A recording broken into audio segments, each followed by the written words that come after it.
Revelation chapter 18, verses 1 through 4. Babylon the Great is fallen. Come out of her, my people, lest ye share in her sins. Which of those two do you think is the more important bit? The cool thing about walking with the boss man and the carpenter is whenever he gives you an order, he also brings you a promise to deliver you in this case. But the admonition comes first. I told you to get out, or else you will share in her sins. At some point, like with anything in life, you continue to allow something to happen even if you are not participating. Your continued involvement implies complicity. Is everybody tracking on that one? Everybody down? Okay. So we're cool with that. Yes, we can move on. This is not the first time or the second time or even the 10th time here in the final book of the King James Version, Revelation, that God had admonished the people to leave a system or a place or an empire where their continued presence there became tantamount to participation. See if you guys can figure the source of this one. And when the morning arose, then the angels hastened Lot, saying, Arise, take thy wife and thy two daughters, which are here, lest thou be consumed in the iniquity of the city. Anybody recognize this part? Whole lot of folks too caught up in the hippie turn the other cheek Jesus that we've forgotten that the God that we follow, that's the same guy. The same guy that scoured two cities off the face of the earth. And Lot, taking the advice, left. There's a lot more to this story. His wife, too comfortable being close to that iniquity and the comfort that it provided, looked back against the admonition of God and was immediately rendered a pillar of salt. See if we can remember this one from Jeremiah chapter 51, verse 6. Flee out of the midst of Babylon and deliver every man his soul. Be not cut off in her iniquity, for this is the time of the Lord's vengeance, and he will render unto her a recompense. Now, this works across so many levels, even for the people who don't walk in the faith, even for people who are completely detached from the scriptures, even for people who barely even follow politics. But this could be anything where you know that things are going south and you need to get out. Sometimes just that vibe. How many of you took my advice and went back and rewatched My Dinner with Andre, right? Just that vibe that certain people get, that things are out of hand and we need to get gone. If you don't share the faith, that's fine, but we've all had those feelings, haven't we? We've all had those moments, those vibes, for lack of a better word.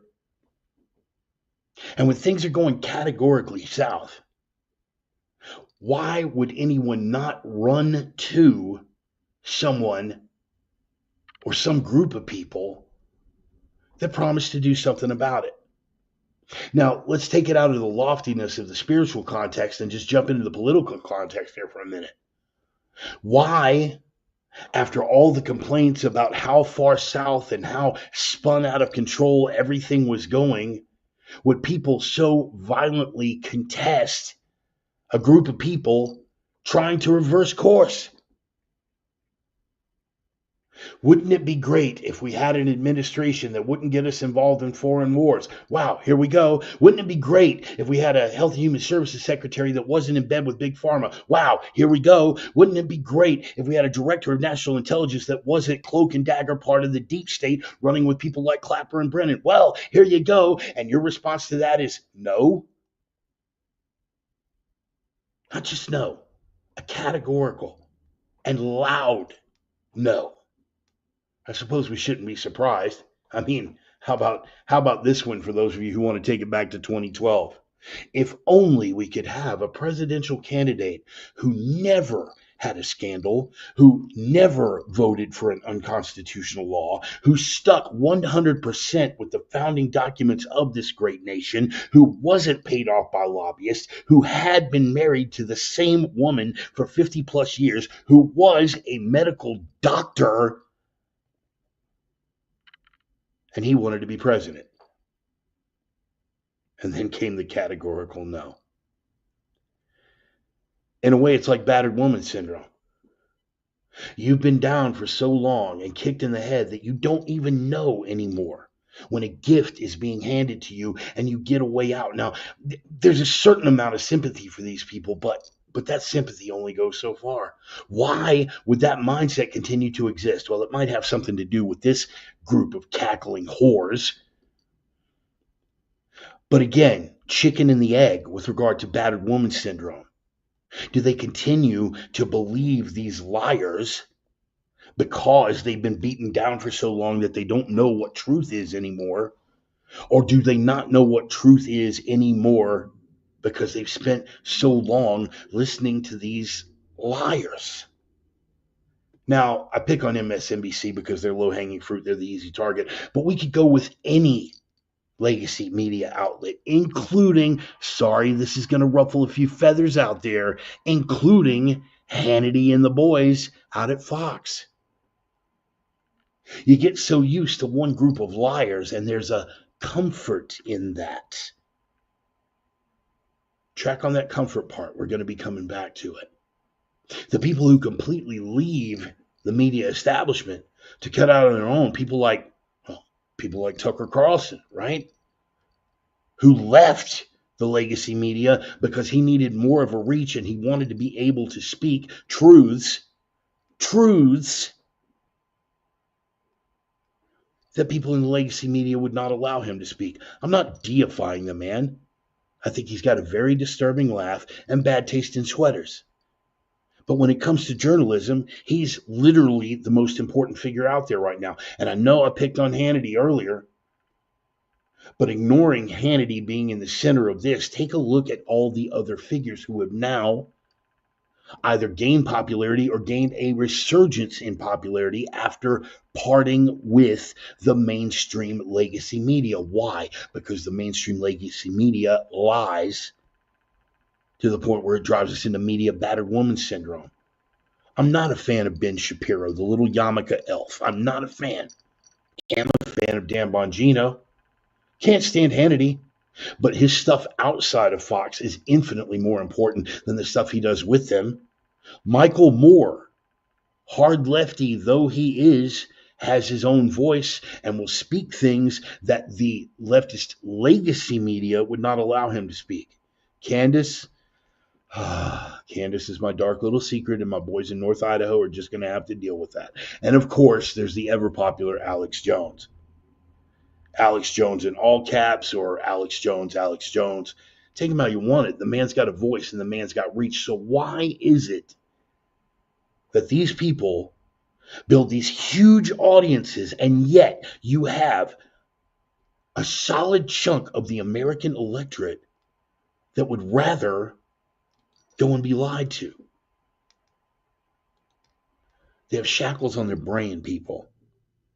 It's not just shackles on their brain. It's shackles on their whole identity.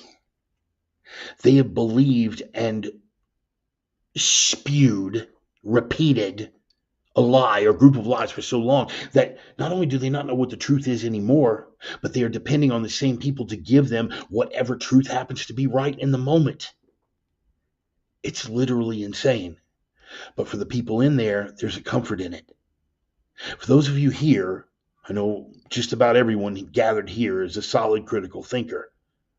But you know the perils that come with that. Having to judge and take accountability for your own thoughts, accountability for your own opinions, particularly when you state them publicly.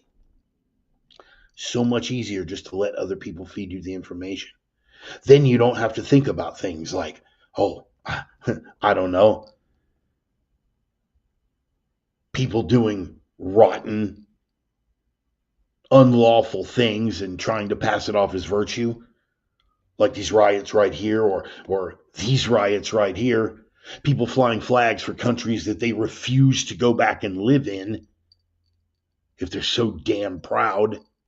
But I suppose we should actually be thankful that we're seeing these flags for a change instead of a bunch of white college educated liberal maggots flying flags in support of an actual terrorist organization while patting themselves on the back and talking about how virtuous they are. What a divide.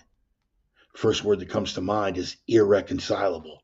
And it's so nice up in the Pacific Northwest to see the Antifa maggot mob back in action. They can turn anything into virtue. Anything from violent actions and blocking traffic to supporting terrorist organizations to I don't know, coming out in favor of child sex offenders, which, by the way, Antifa seems to be populated with. But in this day and age where good passes for evil and evil passes for good, I mean, those child sex predators are everywhere, even at some of the highest levels. Oh, goodness, how'd that get in there? Sorry, moving on. The book of Isaiah, chapter 5, verse 20. Woe to those who call evil good and good evil, who put darkness for light and light for darkness, who put bitter for sweet, sweet for bitter. Easy enough to explain, but I'll break it down to even lower level. At some point, it becomes so egregious that the diplomatic reach of how far we're willing to bend to go along, to get along, no longer accommodates anything. And that's when we get to find out exactly how irreconcilable these differences are. You minor attracted persons advocates, you pedophilia orientation isn't a crime advocates, I may or may not be looking at you. Why don't you reach down deep in there and see if you can find that memo I left you. There's a note. Reach in there. Don't worry about it, man. I got you. Those of us who were in the faith, we have an outlet. We can pray. We can take solace in the fact that we read the book and we win. Psalm 55, verse 9, destroy, O Lord, and divide their tongues, for I have seen violence and strife in the city. You see, I'm not going to come at you with that pacifist hippie Jesus that never existed in the scriptures. There is love.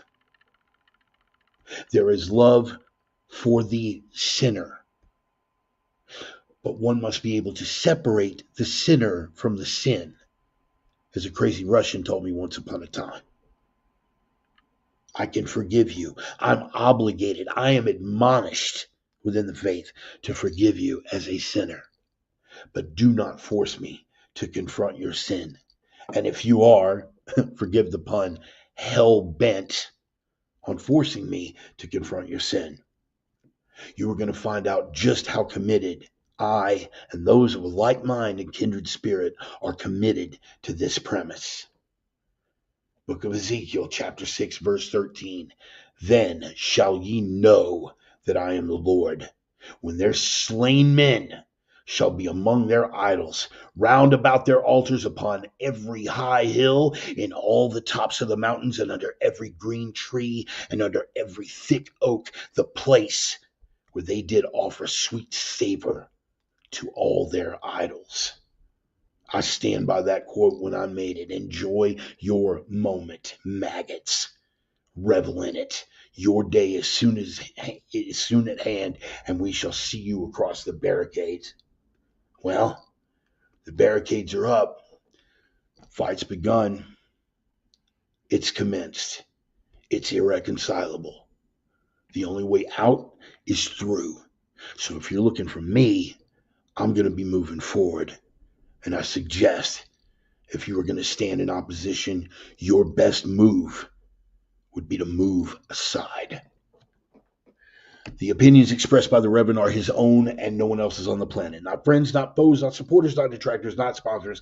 And I cannot stress this enough, certainly not employers. That's for the sake of you docs happy Antifa maggots out there. What I can tell you is they have been adjudicated thought crime in all jurisdictions. Consider yourself warned. They're coming from the heart. They're guided by the mind. They're guaranteed to stretch open that unwilling maw and choke you with fistful after fistful of truth cock clad in black latex gloves until you vomit blood and release yourself of every spirit of filthy, pus dripping lie that they have forced you to consume over the years. Think of it as a public service. Welcome back, boys and girls. It's time once again for the Sunday sermon. Glad you're here. Maybe a bit much for the opener, maybe a bit much, but we're about to find out. Let's see what else we're about to find out. Who all is here? Where's the fire? Everybody in for the drum roll, please. Hard charging out of the starting gate with that bumper music like we always roll it around here. Talking about Red Desert. Gut stomping rock and roll band from the smoldering embers and crumbling ruins of the once great American city of Minneapolis, Minnesota. How y'all doing, man? I'm bubbling over. I got my liquid enthusiasm. The name of the track is Older No Wiser. The name of the band is Red Desert. Every week I get a little bit older. Every week you guys get to decide if I've gotten any wiser. Some weeks I do better than others. My goodness, is that Marcelo? How about it, man? Damn, you said it just right, brother. I'm glad that met with your approval, man. How about that? I see Brother Marcelo. Brian, Brother Marcelo is another brother of the hook, man. We have been out there working in the field together. We worked on that Bovarious methane digester project up in Twin Falls, Idaho, freezing our little testicles off in the middle of winter. Single-digit temperatures out there. Man, I miss you, brother. I'm glad you made it out. Glad you made it out, man, for sure. Let's go over. Let's do a little roll call, man. Let's see who all's here. I'm gonna fade the volume down on the bumper music a little bit so everybody can hear. I don't have to be yelling and screaming at people because you know I can't stand yelling and screaming. All right, Brother Clem, first on board again. Good to see you, brother. My brother in arms, my brother in Christ, and of course the OG sinner sister herself, the divine Miss Emmy. Glad that you made it. We got Roman on board. Good to see you back. And that means if Roman's here, that means his lovely wife, Carrie, has got to be hiding in the building somewhere. Boom, there she is. All right, man. Fantastic. We got him on board. The whole family crew from opiumtales.com. Glad y'all made it out, man. I love y'all. Thank you so much for your support. Speaking of OG Reverend's Ranger and Prophet of Doom himself, Mr. Dennis Weimer. Man, we go all the way back to 90? Jeez, bro, where does the time go? Brother in Christ, Bill Wade. You were there for the moment, brother, and I will never, ever, ever forget it. I was thinking about you. In that conversation that we had, apart from everyone, down at the food spot there in Jacksonville, man. I was thinking about that just the other day, and it was a comfort to my heart, brother. It was a comfort to my heart. I hope that you were doing well, man. I really hope that you were doing well. What is that? Just nursing my dog through her 4th knee surgery. Wow. Yeah, my wife is here. Charlie's here. She's nursing our wolf dog through a little health malady of her own as well. So apparently it's a trend with this crowd. Big Dog Stone, I'm here, going to be listening while I unload a ton of stuff in the storage room. Brother, I'm just glad that you're here, man. I'm thankful for everybody that made it out. Who else we got? JT. Greetings and salutations, folks. Everyone, brother, it is another day, topside of dirt and breathing in air. Life is good, brother. Life is good. JT, last of the Grady Park hooligans.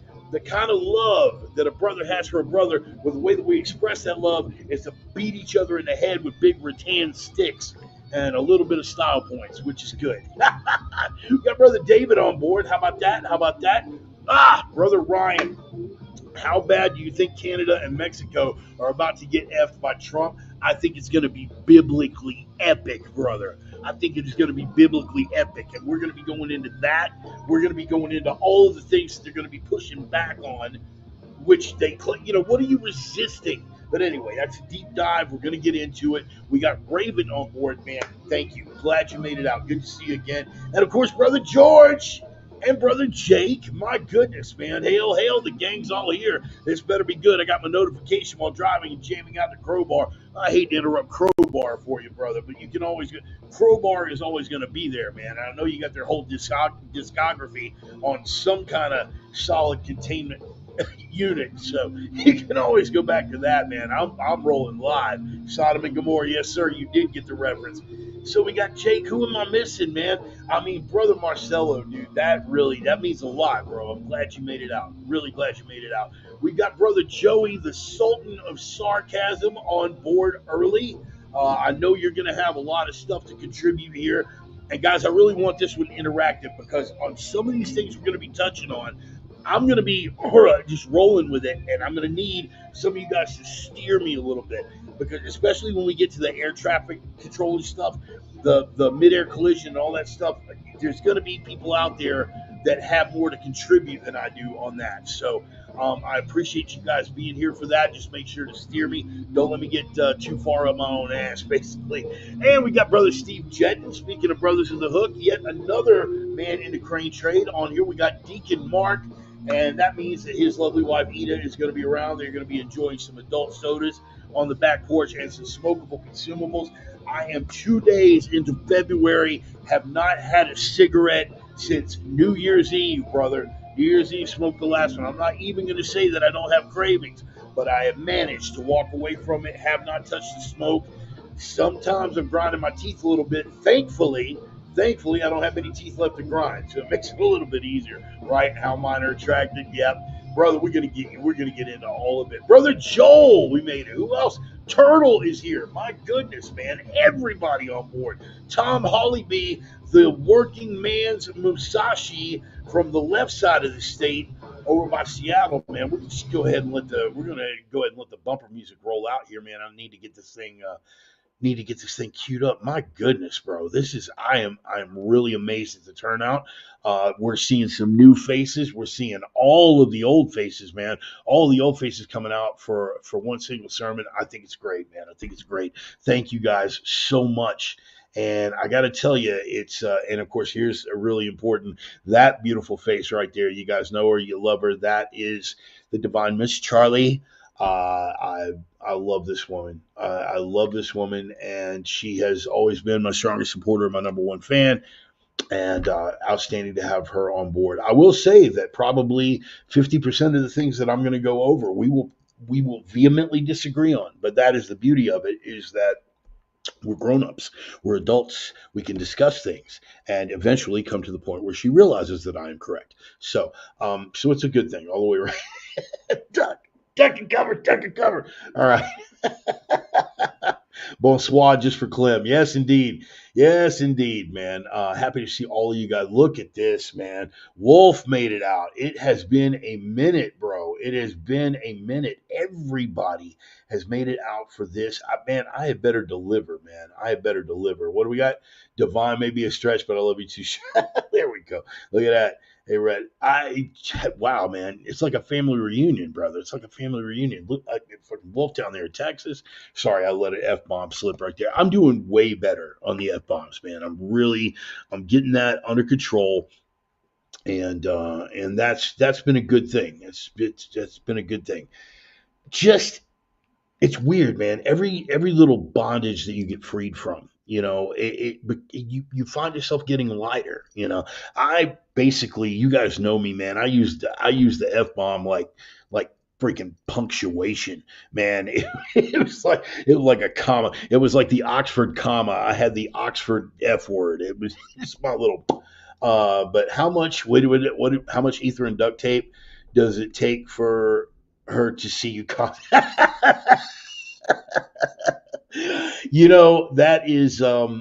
That's when I know I've gone too far, where she starts approaching me with whispering those sweet nothings in my ear, like, baby, can you come in here for a minute and tell me if this rag smells like ether?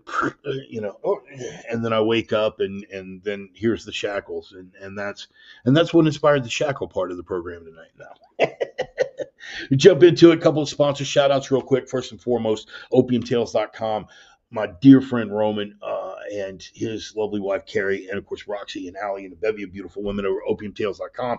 Erotic pinups and portraits of people, beautiful watercolor work of beautiful naked women. Strong, good, devout friend, devout supporter of the program. He's got 2 books out now on Amazon. One is Roman Freely, which is a collection of his watercolor work, and From Dork to Pimp Daddy, which is basically just summarizing his journey from being just Joe Tech Schlub doing something as a hobby, and now he gets paid for the privilege of painting beautiful naked women. So you got all of these things working for it, plus some testosterone-driven commentary over at opiumtales.com. Planet Bart, we call that a trifecta. And Roman was actually also our first remote guest that we had on the program when I finally figured out how to do that. I had just gotten down to Borger, Texas on a shutdown gig. Anyway, not to revisit all of that, but opiumtales.com, check them out, man. They're good people. Take care of the people that take care of the program. Also, my Viking brothers, Casey and Dusty Tellison at Nordic Smoke Barbecue, the only legit barbecue in the Inland Northwest. Yeah, but what about sit down, shut up, you're wrong. Okay, they are the only legit barbecue in the Inland Northwest. And man, dude, I am Carolina by way of Texas. Marcelo, if you're still here, and Ryan, dude, we know barbecue down in Texas. I am not playing, man. These guys, when I got up to Washington at first, everybody's idea of barbecue, they don't know nothing about rub, they don't know nothing about smoke, they don't know that it's like meat with some sauce on it is what passed for barbecue up there. These people just didn't even know, man. And then I met Casey, and Casey turned me on to his brother Dusty, and they had the Viking Longship, that big smoker trailer that they roll in. Well, the Viking Longship is sailing the asphalt seas again. So if you're in the Spokane area, they're doing catering gigs, they're doing storefront setups, they are doing all that stuff. And when it comes back around to holiday season, and you know what, you don't have to wait around for holiday season. If you just want to get with these guys and say, man, I'm doing a little family get together, and I would love to have like a big prime rib roast, right? And I know for Marcelo that may be a little uncomfortable because I'm reminded of the tragic thing that happened to that prime rib roast that you had going on, and I still cry a little tear down in my soul when I think about what happened to that poor slab of meat. But if you decide just for an event, hey, you know what? Just for dinner, right? Let's say, ladies, if your man's been really good to you, right? Your man's been really good to you. He's been working hard. He's been bringing home those paychecks. He's been getting his stuff done. Yeah. And you just say, hey, man, I would really love to make an event out of this. And you think, man, I'm going to go down to Sonnenberg's because we're in Spokane. I'm going to go down to Sonnenberg's and I'm going to get a big, fat, 15-pound prime rib roast, and I'm going to take it to Dusty, and I'm going to have Nordic smoke that sucker up right. They will do it for you, man. And they're badass people, very good friends of mine. Casey is a combat vet. Again, Marcelo, not only a combat vet, but a Marine and a saw gunner. And he has a book out called Freaks of a Feather. And Marcelo, if you're still here, you should check that book out. I think you would really, really dig it. He did, he did his time over in the sandbox, and humping up, humping a saw, humping the occasional pig. Rare, because I know they don't carry the 60s out there much anymore. But in any case, belt fed is best. This memoir that he did, Freaks of a Feather, is a combat memoir that started off as a suicide note, right? It's still, there's no way to top that review. There's no way to top that review. When you have gone that far in your head and you're done, man. You're leaving the planet and you just want to have something to leave behind to attempt to explain what brought you to this point. That's what this book is, and it is absolutely bad. Yeah, I know, Mike. I know they got the 240. They got the 240 as opposed to the 249. I know, and I'm doing the little throwback, just saying, humping the pig because I'm old. Back in the day, it was the 60, that everybody dreaded. Man, you want to talk about this? This is like the worst copy of a great weapon system ever, right, Stone? And I know you feel me on that because the 60 is basically just it's like a, what do they call it? Back engineered, which is a nice way of saying stolen, of the MG42, but with half the cyclic rate and twice the reliability issue. Anyway, I didn't mean to get into all that.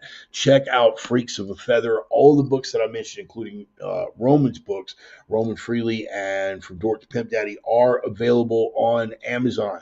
So take care of the people that take care of the program, please, because as much as this is more or less a labor of love, the coin that these guys throw me, and for other folks that can throw me coin, and believe me, guys, I appreciate every single one of y'all. When I pass that collection plate around at the end of the program, every one of y'all that drop in there, I love y'all. Don't ever think that I don't recognize and appreciate you guys that are taking care of that. Thank you very, very much. And look who decided to join us. And I think Sonny's probably like holding back a little bit. He's like, no, Bart's got to, yammer a little bit and get all the sponsor shout outs out of the way. So we're gonna hold off. What is it? We're about I don't know. We're about like 20 minutes into the program. He should be getting into the meat of it right about now. Good to see you, brother. Good to see you. And I've been thinking about you quite a bit, man. That thing that you posted that Jake, among others, shared. Jake shared that. Johnny shared the first post, and we've had other people that have shared that and reposted it. A whole lot of wisdom, bro. A whole lot of wisdom, and I'm very thankful for that. You've been part of my prayer life quite a bit as well. So thank you for everything that you're doing, for all the ways that God is working through you, and for all the ways that you are doing the work of the boss man and the carpenter. And just thank you, brother. Just gratitude from the heart. But 240, yeah, I know, man. 247.62. He carried 240 being a red on. What did you say? On your advice, I bought and read Freaks of a Feather. It was so good, I read it twice. I'm telling you, man. I'm telling you, Stone, is that man not just an amazingly gifted writer? Incredible. And you want to talk about mysterious ways?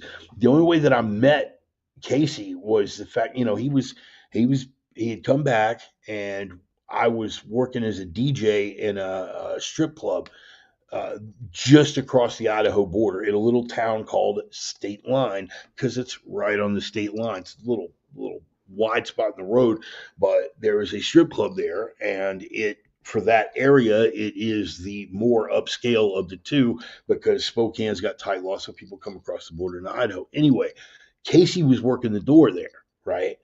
And uh, we were comparing notes on books that we had read, like I mean, just different stuff, and like On Combat and On Killing.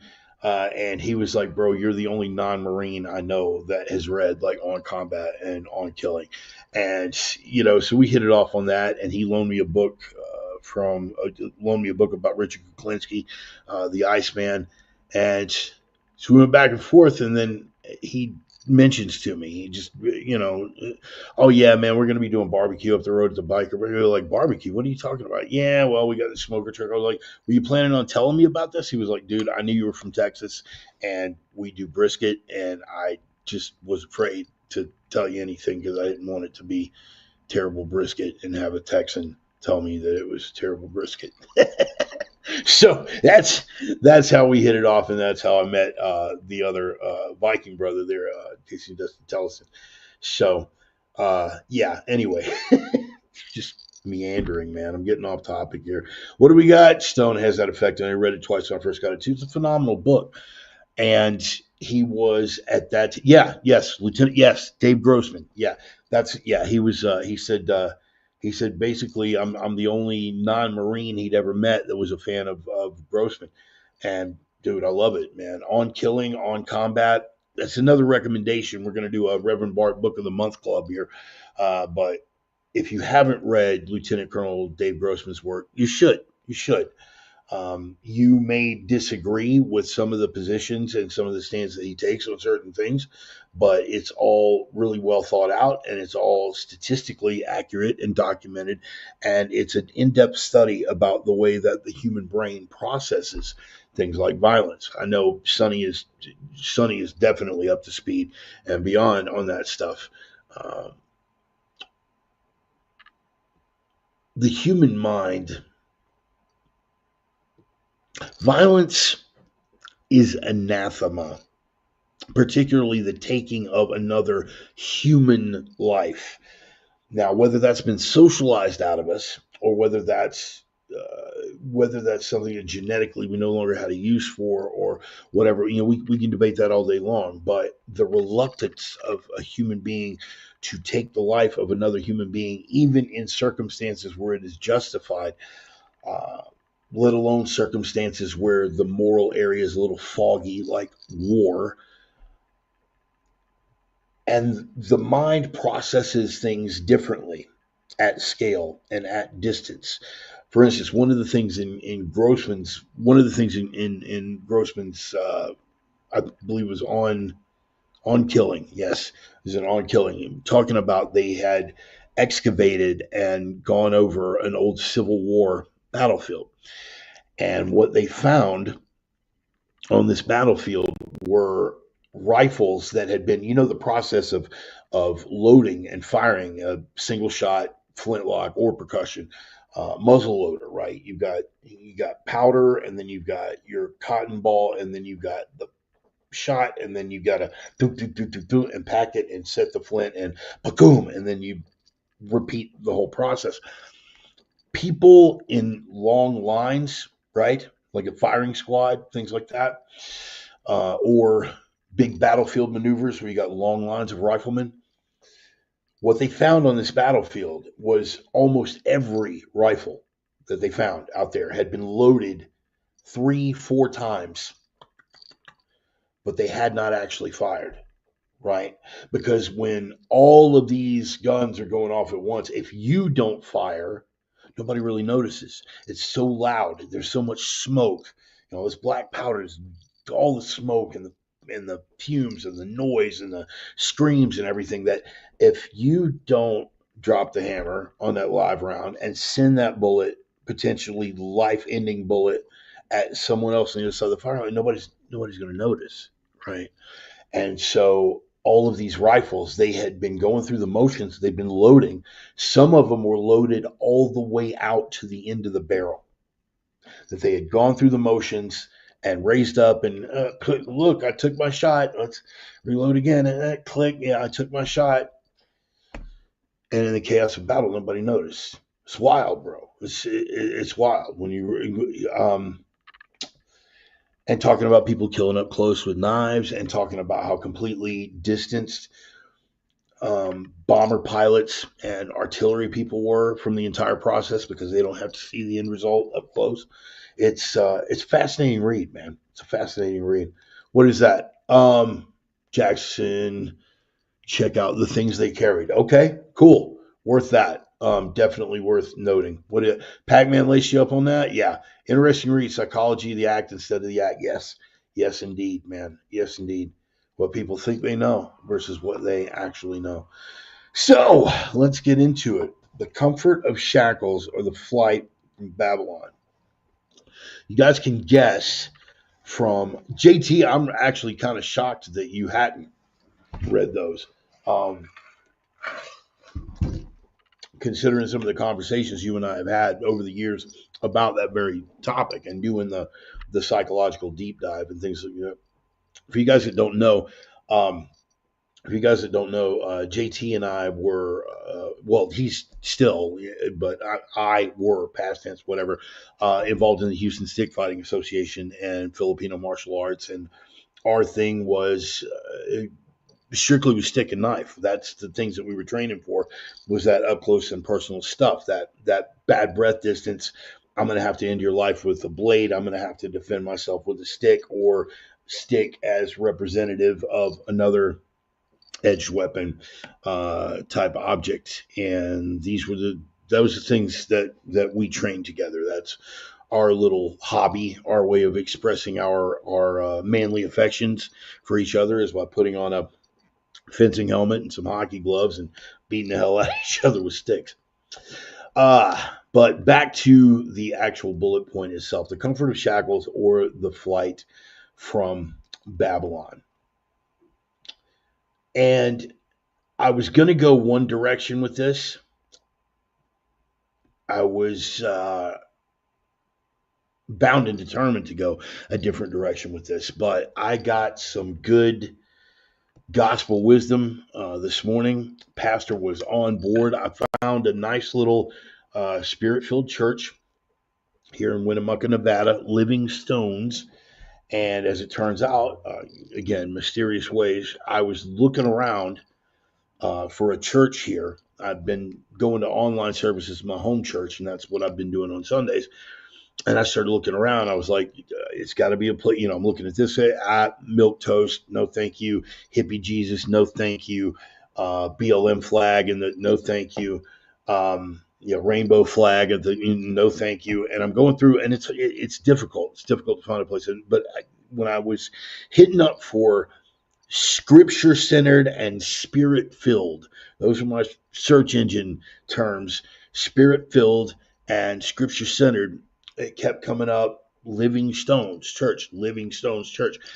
But they had several smaller churches that they had planted in different towns around here, and that's what kept coming up. And so I said, okay, let's Living Stones. Where are they? Clickety click. Literally 2 blocks in that direction from the place that I had chosen to make my residence. In Houston, see the Viva la Mexico impromptu rally that shut the overpass today.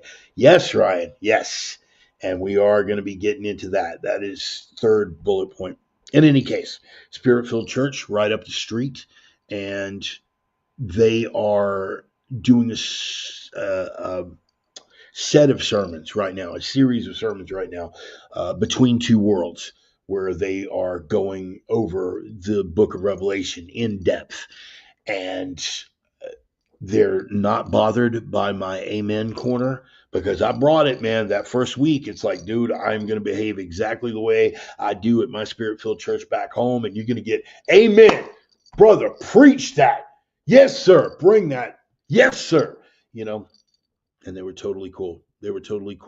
And not only were they cool, but I had my little amen corner over here in the pocket. And Pastor was on, man. Pastor was really, really on. And it's so weird. I know for some of you guys that have known me for years and years and years, you're kind of like, if you ever would have thought back in the day that you would be watching me on a publicly broadcast thing talking about, yeah, man, got up in church and shouting amen. This guy, you're like, what the heck is even going on here? Isn't it crazy? But I'm digging it, and it's wonderful, and life is good. In any case, David, we used to hunt boar like that in the bamboo thickets. Yep. Yes, indeed, with a K-bar. Anyone, not and yes, we did see that impromptu rally that shut down the overpass today, and we are going to be jumping into that as well. The shackles, the comfort of the shackles. All the scriptural admonitions that he has given to his people to flee from a place. All the ones that I went into when he told Lot to get the hell out of Sodom, and all of these things. When he's telling people flee because there's going to be a recompense delivered upon Babylon, why are people reluctant to leave? There's shackles, and then there's the shackles that we place on ourselves. Okay. The one that we brought up, and this is what made me take it a different direction. The one that got brought up this morning was Moses taking his people out of Israel. And they were reluctant to leave. You guys remember when Moses went to his people initially and said, dude, I'm on orders. I'm on orders from the boss, man. I'm going to get y'all the hell out of here. Right? I'm on orders from the boss, man. We're going to walk us up out of here. And they did not want to leave. They were reluctant to leave. And Pastor this morning was talking about that. He was like, of all the places, like you would think they would want to get out of there. You would think that they would want to get out of there because they're a broken people. They're a broken people and they're in chains. And I talked to Pastor after. I was like, you had a half right. You had a half right. Because they were broken people, right? Definitely. And they were in chains. But you're forgetting that there is a certain comfort in that, right? There is a comfort in slavery. There is a comfort in shackles. There is a comfort in bondage. And when I say comfort in shackles and bondage, you can take that and run with it, Ryan. I know you want to, and I kind of did myself. But beyond that particular reference to a comfort in shackles and bondage, for a people, okay, for a person, individual, or for a people, there is a comfort in that. In the same way that there is for people who go to prison and wind up completely institutionalized when they go in very, very young and they don't have a whole lot of time to adjust to real world in their adult life, and that is how they learn to adjust in the world, and that is the world that makes sense to them. There is a comfort in that bondage. Yes, Jake, yes. Discomfort in the unknown. Stone, to a greater or lesser degree, sometimes the Stockholm Syndrome plays into that. But I'm thinking independently of identifying with your captors, the comfort is in knowing that your basic needs are taken care of, right? You know, if you're in the penitentiary, yeah, you could get shanked, you could get raped, you could get beaten, you could get tossed off a third floor balcony. You bad things can happen to you, right, in the penitentiary. But you know that you've got a roof over your head. You know that you got a pillow to lay your head on. You know where your next meal is coming from, and that you're not really going to have to work for it, right? Your participation in penitentiary is dependent on what unit you're on, but that's a thing for another time. Now, if you're a slave, right? If you're a slave, your participation is mandatory, and they're going to work. They're going to work you really, really hard. But at the end of the day, you don't have to scramble for your next meal. They are going to feed you. You don't have to worry about accountability for this or that thing or having to take care of it. All of that is just going to be, you know, those things are taken care of. Your basic needs are taken care of. How many politicians have you heard over the years? I know Reagan had, um, Eisenhower did at one point, making the point of, if you want all the comforts of socialism, right? I mean, the only thing, go to prison. The only thing missing is freedom. The only thing missing is freedom. You're not free. You're fed, you're housed, you're taken care of, your basic needs are met, you want for nothing, but you're not free. Right? There is a comfort to that.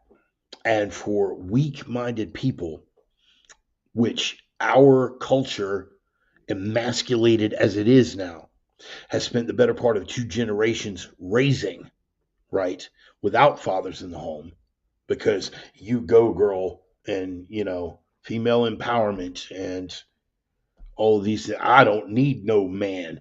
Your son does. Anyway,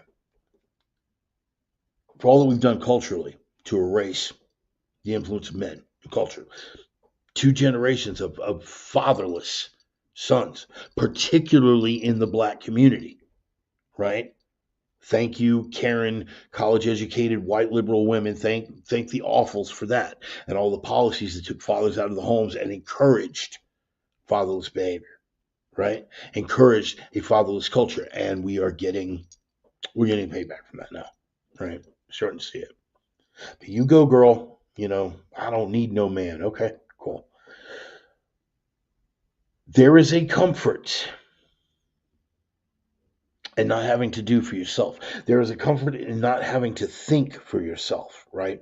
And the same principle that makes people comfortable with being in prison or being in bondage makes people comfortable with their minds being in bondage and letting other people do the thinking for them, right?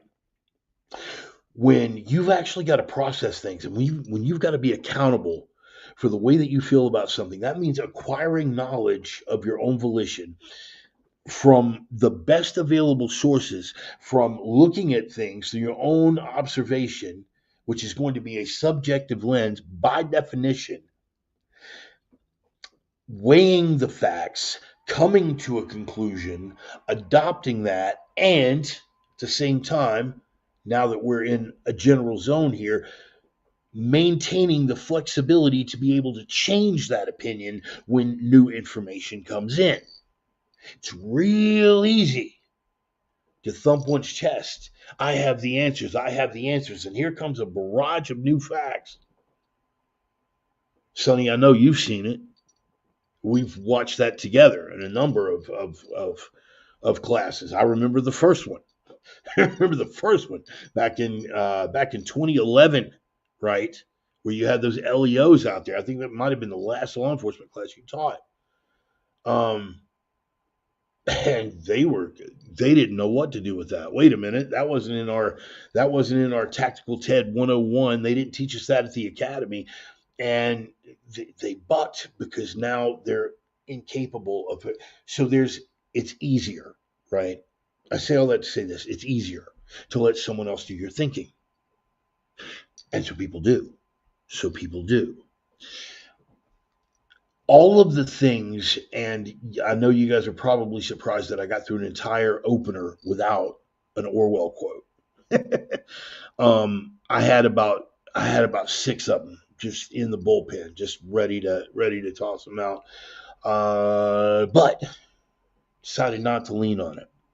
All of those things are possible because of the intellectual failings, right? All of things like doublethink, right? Entertaining two completely contradictory opinions or views on something at the same time and believing both to be true, right? But they prefer the comfort, right? And this is the thing versus fleeing out of Babylon. We are admonished, right? All of the scriptural examples that I gave you guys. Lot being told, get the hell out of Sodom. We're about to scour this place off the face of the earth. And by the way, milquetoast Christians and the hippie Jesus people, you guys are astounding, right? When it comes to intellectual gymnastics, I actually heard this postulated when I was going through and I was doing the digging on sex offenders and pedophilia being an orientation and not a crime until they act on it and all these other. Okay, great, beautiful. They postulated. I actually heard one of those maggots say this out loud, that the crime, right? The crime in Sodom was not that they tried to ass rape an angel, okay? Now, I have heard it postulated before that, the ass raping itself wasn't the problem. It was the fact that they did it to an angel.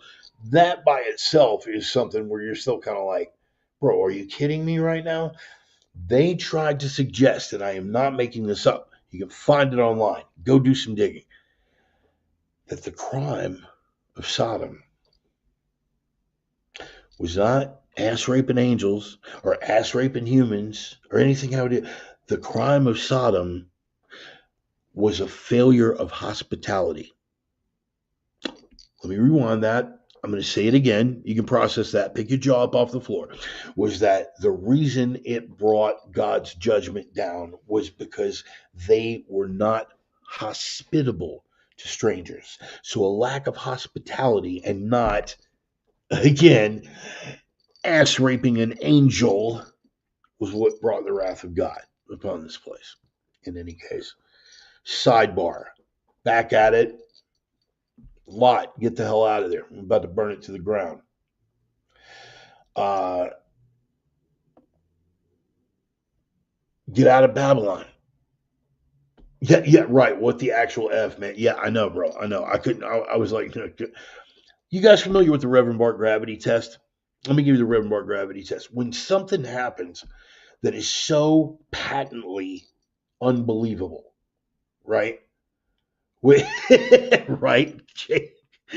Well, if you think about it, raping people isn't very hospitable. This is how these people think. Wait, what? Yes. Who we got? Yeah, yeah. Wait, what? God was mad because they didn't offer tea before the ass raping.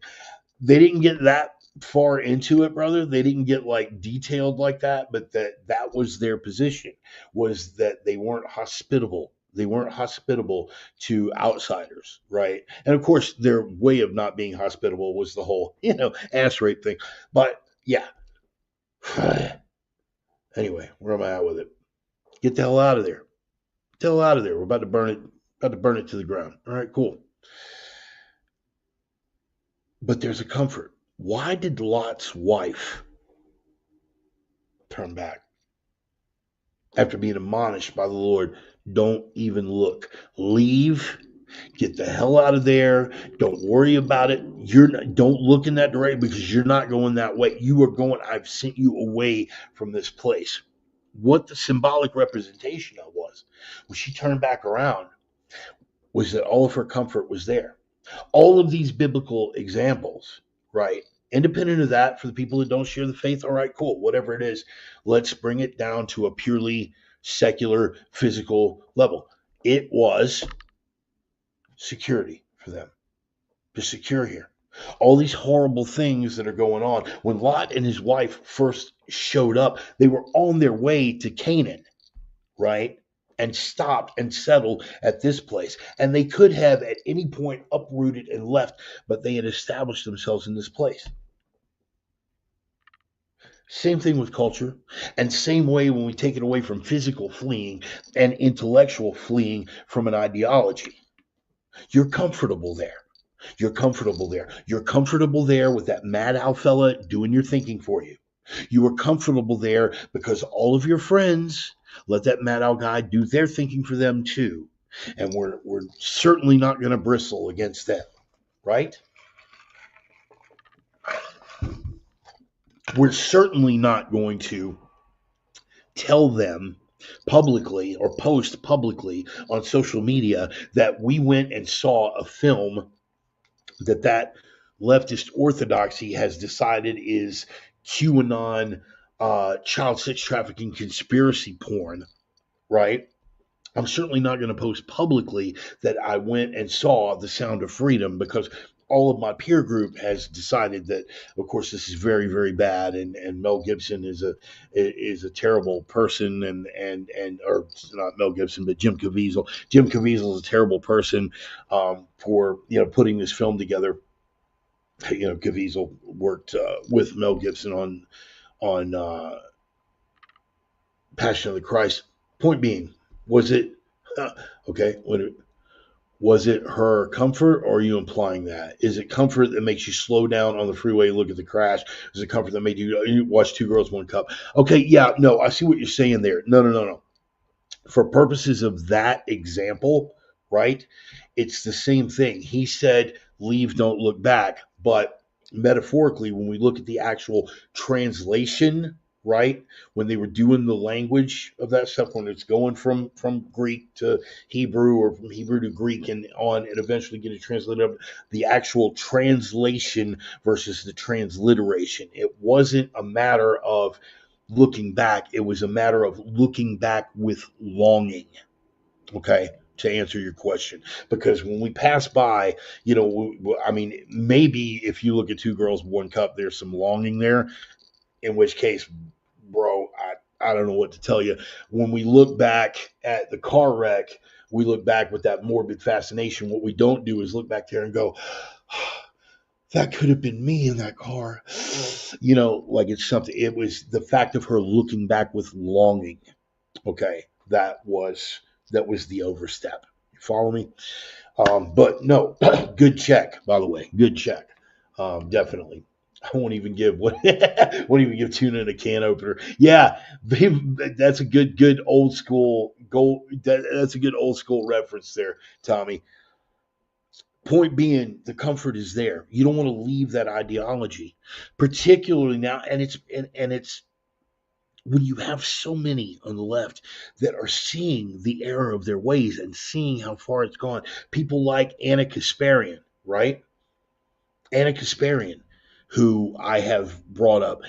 Cenk Uygur to a lesser degree, but Anna Kasparian, she's completely parting ways, and she was the darling of the left, right? Bill Maher, parting ways, completely the darling of the left. They have that luxury because they are pivotal figureheads, right? They have a certain measure of influence, they have a certain measure of stroke, they have, their opinion counts. And when they leave the movement, some of their followers go with them, okay? So they have a certain degree of luxury. But for the rank and file, I understand why they want to cling so tightly to that, why they want to cling so tightly to that orthodoxy, in spite of the fact that everything is changing in an irrefutable, undeniable way about or around them, right? Think about the cabinet picks. RFK, dude, ponder that for a minute. Ponder that for a minute. RFK and Tulsi Gabbard. Ponder that. If you would have tried to sell RFK or any Kennedy to the Republican Party, even during the first Trump administration, I think you would have been hard pressed. If you would have told most people that Tulsi Gabbard would become a pivotal part of the Trump cabinet, where she was just 8 years ago. You guys remember that during the debate? She single-handedly ended Kamala. Kamala's hope for the presidency in a 2-minute diatribe. Tulsi ended that woman. Ended. So, everything's changing, but they don't want to let go of the comfort. And the comfort is we're going to continue to spew what that Maddow fella told us is our truth. Okay. Which, first of all, miss me with that my truth thing altogether. But continuing to spew whatever talking point that I've been given.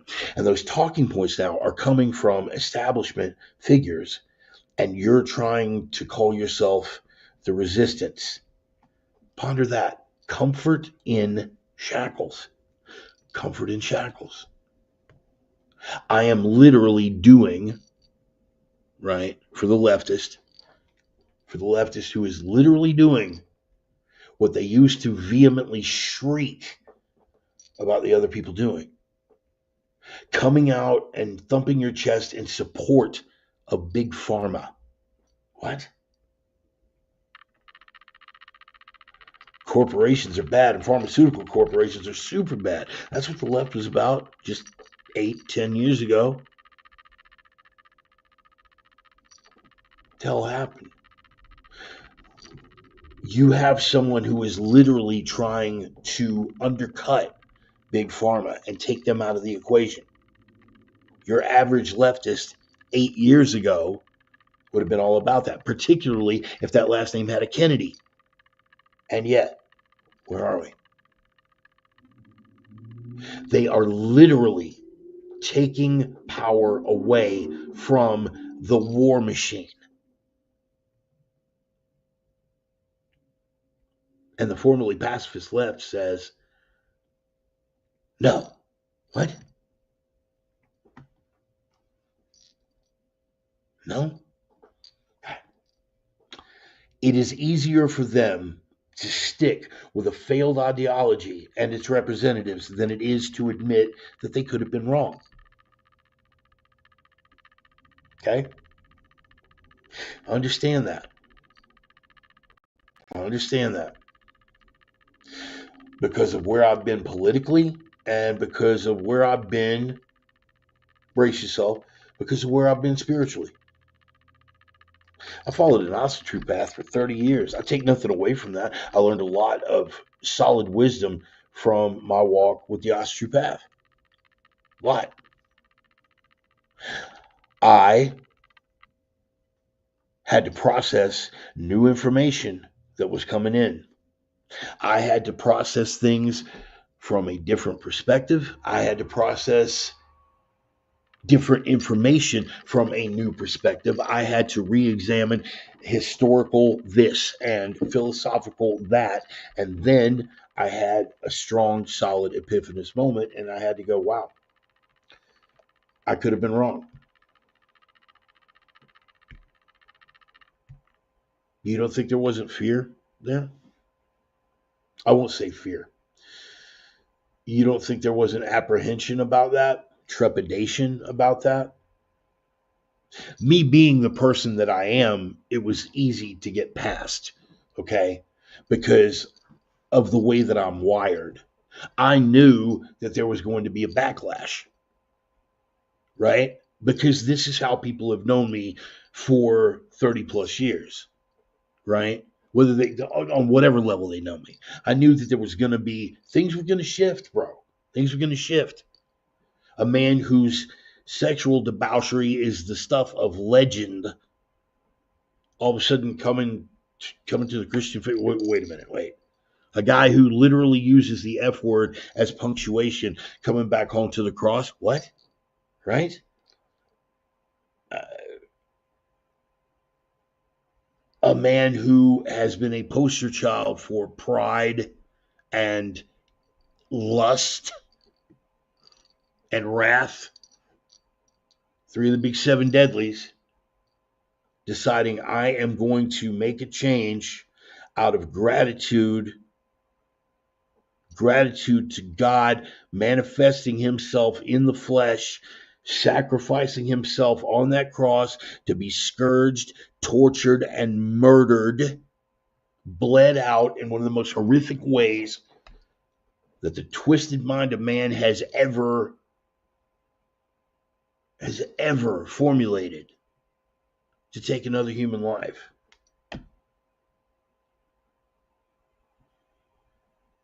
And on faith and the strength of these new things that had come to fruition in my head, to be able to stand and say, yes, yes, Lord, I believe.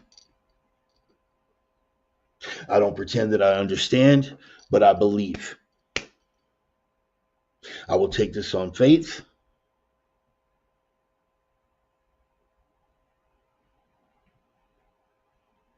There will be consequences. People are going to get rooted out of my life. People are going to root me out of their life. Totally okay with that. But I understand that there's an exception here with me. I'm a different kind of human being. And you guys that have known me, particularly the ones that have known me the longest, will stand by Johnny. I know you for sure will stand by me in this. I have never been one who particularly gave two flying at six rolling donuts what anybody else had to say about that. Bit of David, Saul, and Paul wrapped up with yeah, yeah, Ryan. Just a dash of John the Baptist, dude. Just a dash of John the Baptist. I like that, Ryan. Thank you for that. But I knew, because I'm the kind of person that's like, look, dude, I don't care if it's short dicks every cannibal on the Congo and hair lips every hillbilly on Buck Creek. I'm going to tell you, this is where I'm coming from. This is my set, yo. This is what I represent. This is what I'm about. And not going to be any secrets about that. There's not going to be any bones about it either. I understand why it is difficult for other people. There have been people who have completely vanished out of my life because of it. Totally all right with that. Totally all right with that. They went quietly. They didn't make a big deal about it. They didn't thump their chest about, oh, if you're going to go that Jesus route, man, I don't need to be a part of it. They just stopped. They just stopped interacting. They kept the door open, which, by the way, is the end of this bullet point. A lot of that is about to get clipped. Because why am I leaving the open door? Why am I leaving the open door? I need to get around to shutting that behind me. And that's something I've been convicted in my heart about as of late. But I tell you what's wild, man. I tell you what's wild. And it's some people are predictable. And when I say some people are predictable, I mean predictable in a good way. Brother Ryan would be a good example right there, right? You guys have no idea, a lot of y'all don't have any idea how well read that guy is, right?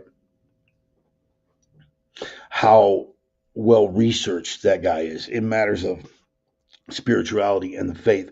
We're talking about a guy who had years of time on his hands to read stuff from the King James Bible and the Apocrypha and stuff from the Rosicrucians and Stoic philosophers and Eastern versus Western philosophers and all of these. He had a lot of time to read and research those things. And the one thing that I knew about Ryan,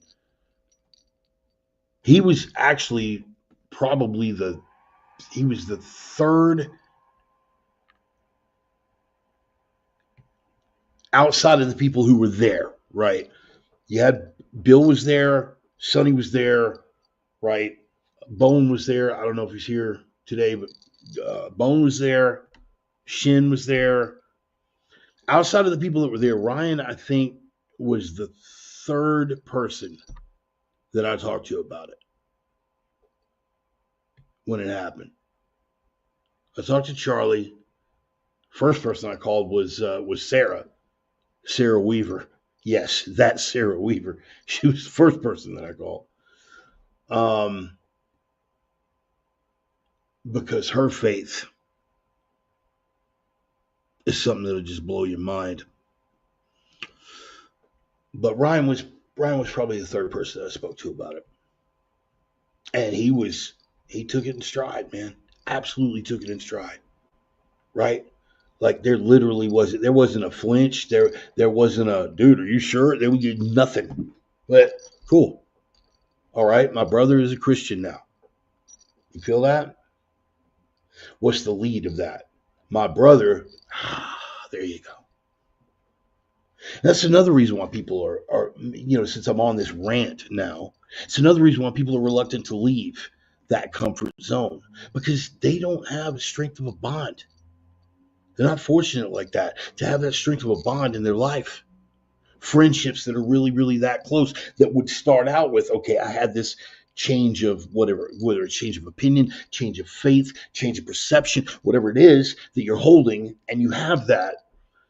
You don't have anyone in your life that the response is going to be, well, my brother is X. No, right?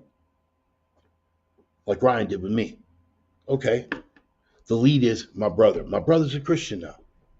My brother's a crane operator now. My brother, they don't have that lead. And so for them, these superficial but widespread, does that make sense? It seems like a contradiction, but it's not. They have all these little tiny meaningless connections with their social media friends, but they don't have any personal interaction. And when that is your only interaction, you risk losing followers, losing friends on Facebook, social media, whatever it is. You're going to be very, very reluctant to take that step because what else do you have? So I get that doesn't justify the cowardice, mind you. Okay? I'm not like, oh man, but it's okay. I understand. You go ahead and keep it. No, no. Just like Christ with the prostitutes, right?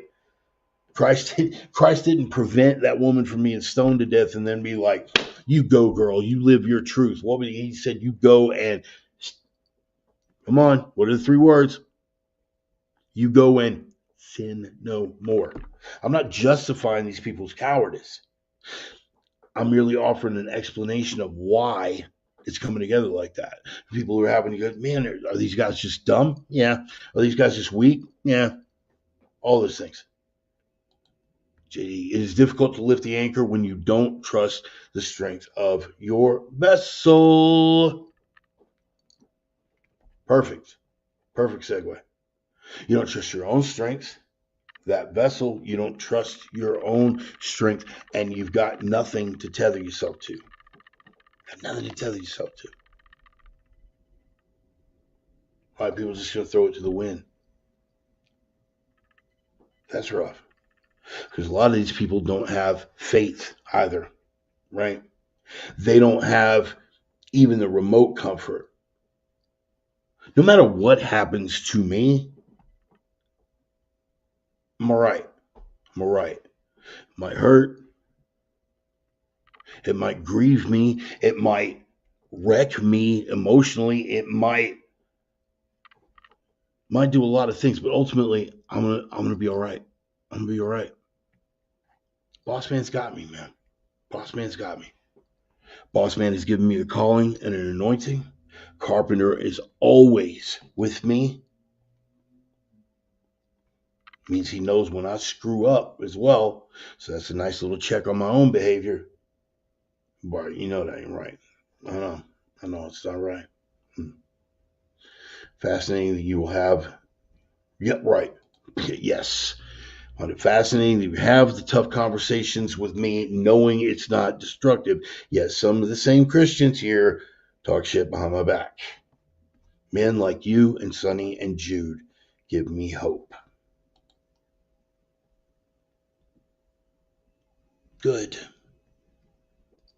Good.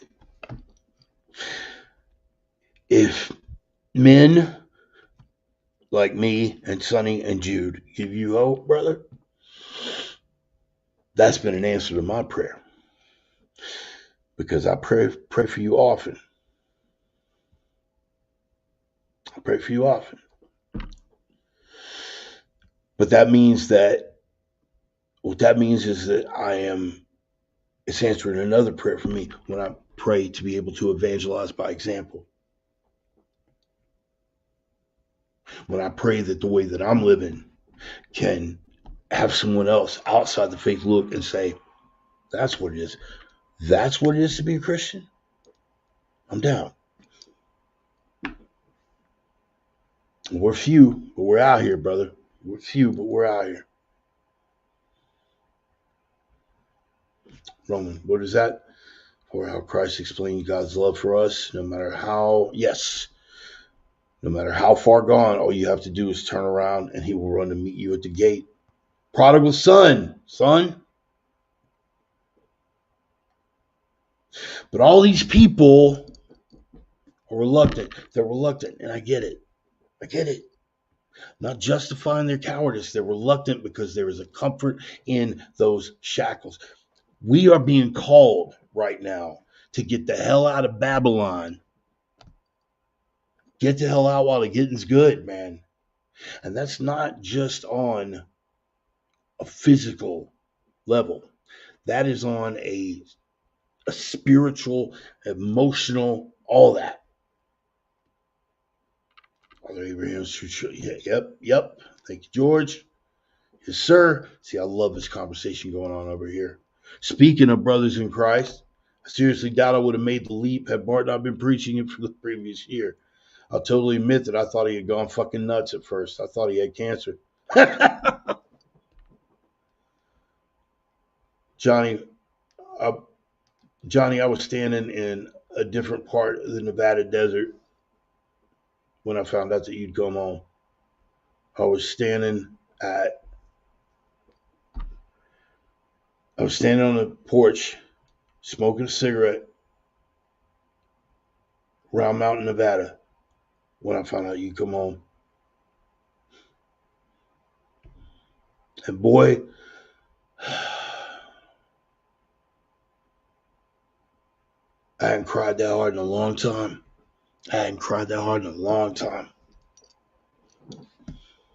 I hit my knees, thanking God and praying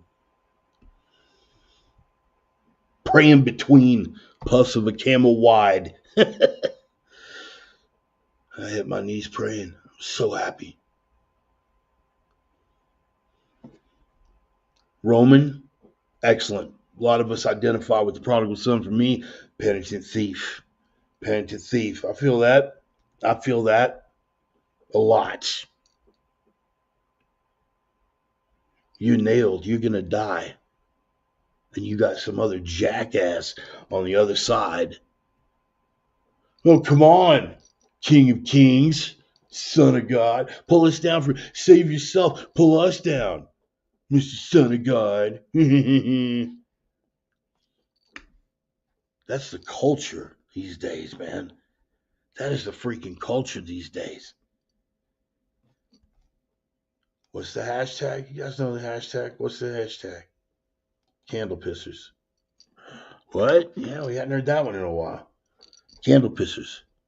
You're out there trying to fire up a little bit of light instead of cursing the darkness. You're out there trying to fire some light. You're trying to live right. What Ryan was just talking about. You're trying to live right. People like Jude and Sonny and myself being that example where you look and say, "Oh wow, man. Okay, that's that. Okay, so that's Christianity. Cool. I'll be down with that." People who are out trying to light those candles instead of cursing the darkness. You got people that they ain't content just to curse the darkness. They're coming around pissing on other people's candles. I was standing there with my candle just trying to get some light. What's rule number 2, guys? Live to 3. Rule number 2, light the darkness. They're coming around pissing on other people's candles. Why? Why? Because they're weak. They're weak. It's okay. Once again, we're back to separating the sinner from the sin. I look at that and they're taking their easy jabs. Okay. Yeah, man. Take your easy jab, bro. Take it. I'm a sinner too. Separating the sinner from forgiving him as a sinner. Just don't get in my face with it and make me confront your sin. Feel me? There's a lot of that, man. There's a lot of that. Plenty to go around.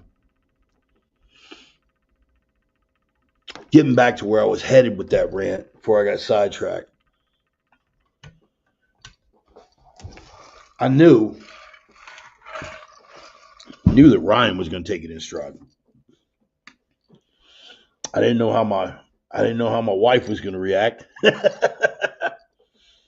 but she did not disappoint. She did not disappoint.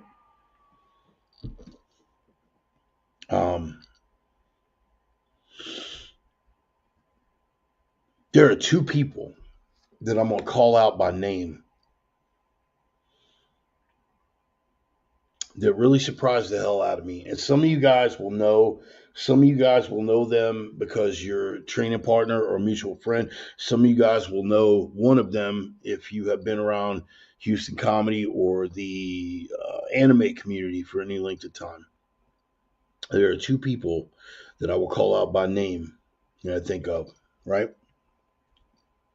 One, Jason Friedman, and the other is Robert Mungle. These are 2 people that when I returned to the faith, I fully expected were going to shred me publicly and daily, right? And it is entirely possible that they talk 9 miles of, dude, what the hell is wrong with this guy when I'm not around, okay?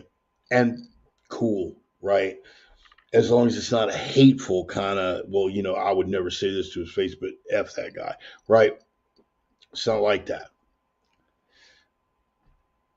Jason bristled because he's running with a crowd that is super hardcore, what I call evangelical atheists right now. Right? Let me tell you how much I don't believe in God and how wonderful it is to not believe in God, and let me preach the gospel of no gospel to you from it's plenty of that, plenty of that. Let me tell you how much I don't believe in God. All right, cool.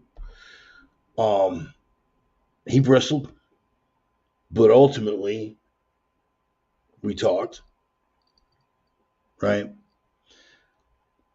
And it was interesting too because like he had recently come out publicly. And part of watching him come out gave me a certain measure of courage that made it easy for me to come out of the darkness with entertaining ideas about faith. If he, as a masculine man, and he is every bit masculine, Jason is easily far and away the best training partner I have ever had. Man, we would get down back in the day. I mean, we would get down, sparring everything. We're in there working head butts and just dirty illegal stuff, and we're working that in training sessions. You used to it, bro.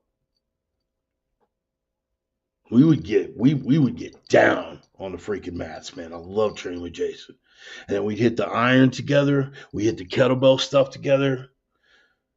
We hit the barbells and dumbbell stuff together. And we were like, it was so funny too, man, the two of us, because, you know, Friedman being Jewish and me being me, uh, it was it was funny the way because it did turn into the running joke around Paradigm. Like we get through with we get through the training session, and everybody would bust over to a Thai restaurant, right? And so everybody else gets there before, and me and Jason take the same car, and we ride over there together, and we show up, and somebody would be like, "So a Nazi and a Jew walk into a Thai restaurant."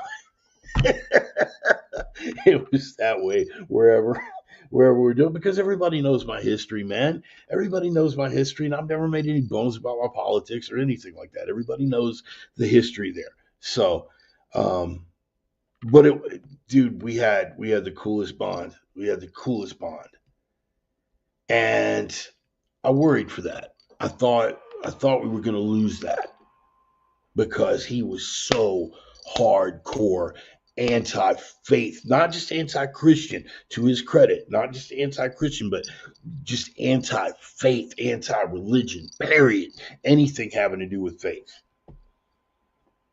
And I really thought that I was going to lose that bond with a very dear friend of mine, man. Very dear friend of mine. They used to joke, the Lion of Zion and the Aryan Apocalypse. That was the joke. The Aryan Apocalypse and the Hebrew Hammer. That was the joke. It's a gem. I really worried. I was gonna make the sacrifice, obviously, but I was really worried. Fortunately, Jason is the man of character that I knew him to be. I'm sure he's not thrilled with the idea that I'm still espousing Christianity, that I will continue to walk in the light and espouse Christianity. I'm sure he's not thrilled about it. But in the same way that I supported him for having the courage to be who he is supporting me for having the courage to be who I am. I'm blessed because not everybody has that. You understand what I'm saying now? Do you understand the full arc of this rant now? Robert Muggle is another one. When I got into comedy, I say that comedy is an art and it's a science. Okay. When I first got into comedy, I had the art, right? I had the art right out of the starting gate. Rob gave me the science. Rob gave me the science, and he made me a comic that even touring professionals were afraid to follow, right?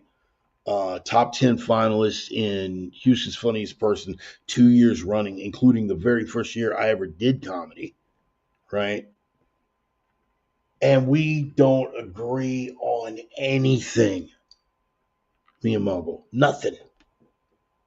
Politically, we agree on nothing.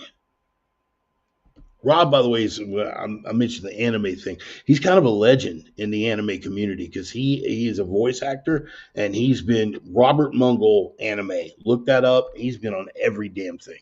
You guys out there that are anime nerds, if you have a favorite anime, he probably voiced it.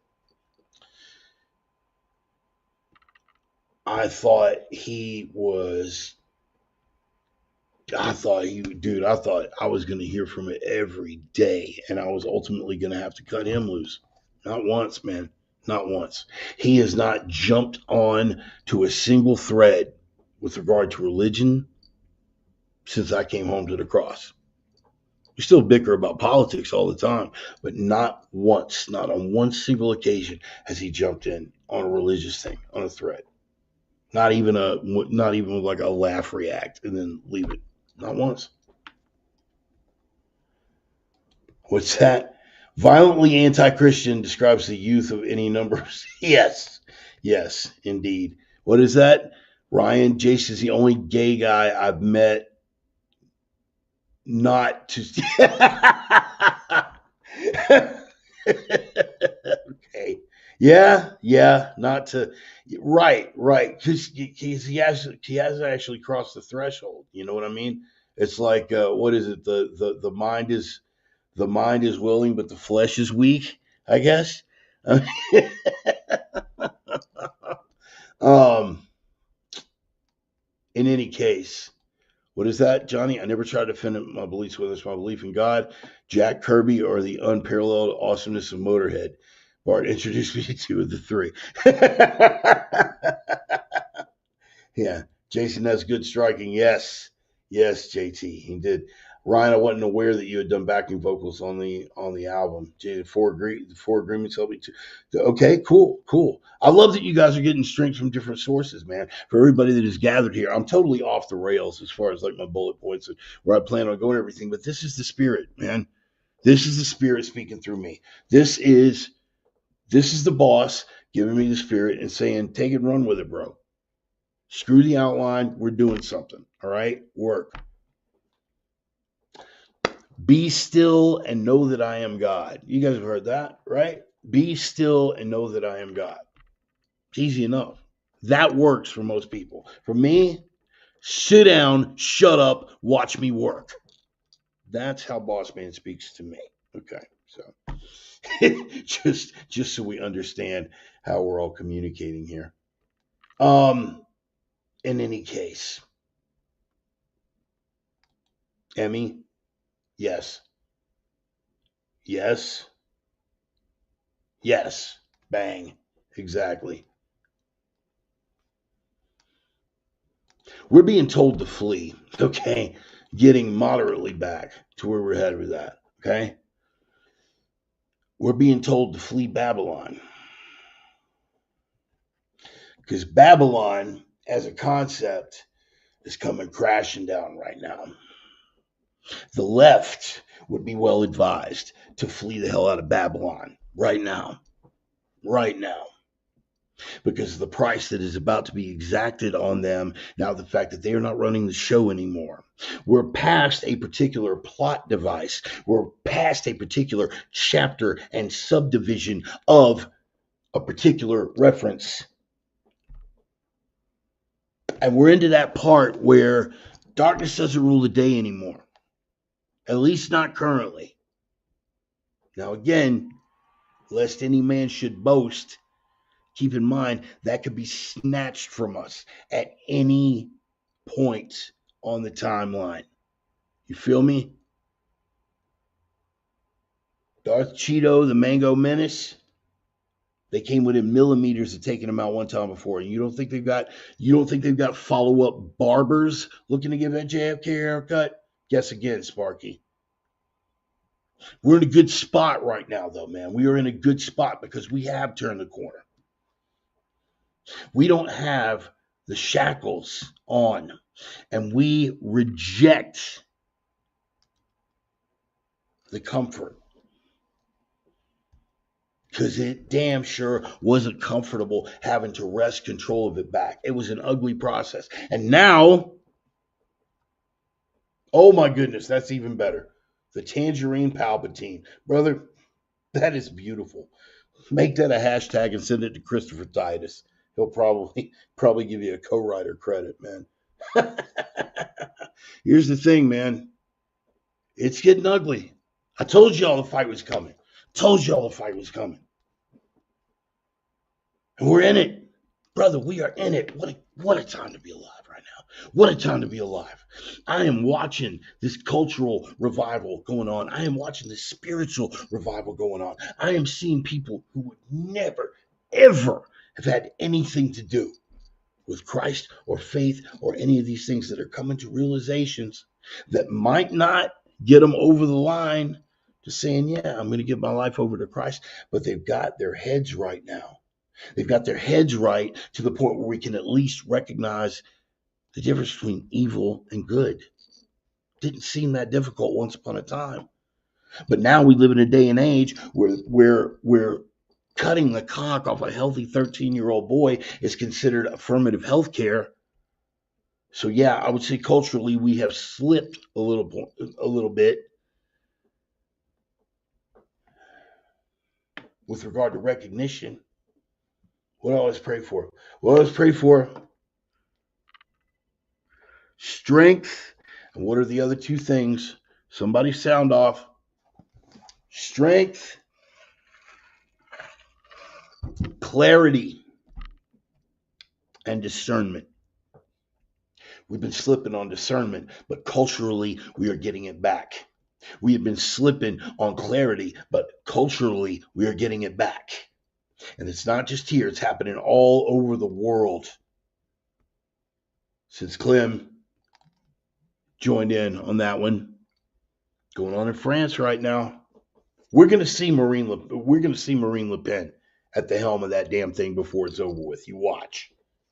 The only way we're not is if they kill her or completely ban her from the electoral process, which we are watching the European Union do. Why? Because they are Babylon. They represent the globalist interests. They represent the things that are trying to take us apart. They represent everything that is anathema to the West. They represent everything that is anathema to Christendom. Christendom. You can take issue. You can take issue with whether or not you think this is a faith-based or a cultural-based, whatever is at the root of it. What you cannot deny is the fact that it's been long suffering. What you cannot deny is the fact that we have watched the structural and cultural underpinnings of everything that is by its very nature and definition Western undermined and eroded and swept away and picked away like crows picking at a carcass, tearing the foundations from underneath until eventually they expected the whole thing was going to come crashing down on them catastrophically, and they got so close. Happy to disappoint you, Sparky. We're back. And all of the things and all of the words that y'all love to use to rile us up, to degrade us, to demoralize and dehumanize us, they no longer have any effect.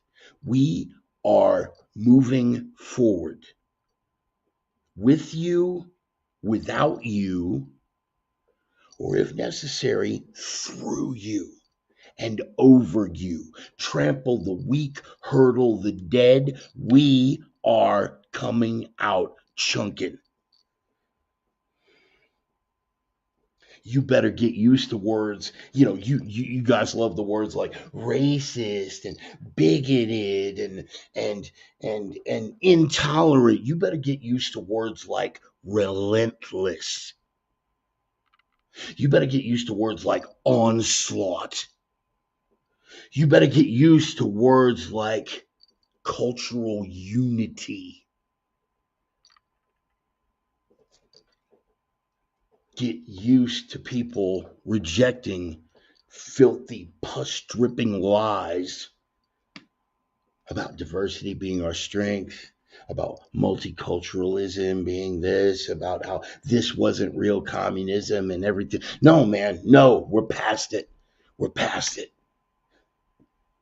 And the beautiful part is we're no longer ashamed to talk about it. We're no longer ashamed to talk about it. I would love to devote another hour to things that are going on right now, but do you think you guys have heard me? You guys have heard me for weeks. Thank you. Oh my goodness. This is what I was hoping for, what I needed right then. Thank you, Roman. We'll also see Cescu, president of Romania, sooner than later. Romanians are tired of EU interference. Yeah, that's how far it's gone, man. Do you want to know how hard Babylon is fighting to hang on to every little semblance of their globalist power structure and their Luciferian nightmare policy hopes? Do you want to know how far they're willing to go? They shut down the entire Romanian political process. You understand that? They canceled an entire election. This is the same NATO, the same European Union, by the way, that we're allegedly defending because democracy and Ukraine, all of these things, European authorities now shut down an entire election. Why? Because the far right were going to win. Wait till they see what's about to happen in Germany now that Elon has given the dangerous far right party a boost. Nothing is going to stop this movement. The only mechanism that they have left to resort to is physical violence. And guess what? We still win. Power of the state over a disarmed populace when a state has exclusivity of the means of coercive force. Let me dumb that down for the people who are in public schools in blue cities. When the government's the only ones that got the guns, this is how they're able to pull things off. And they're doing it all over Europe. What they're finding out is even there, it's not going to be enough. Do you understand?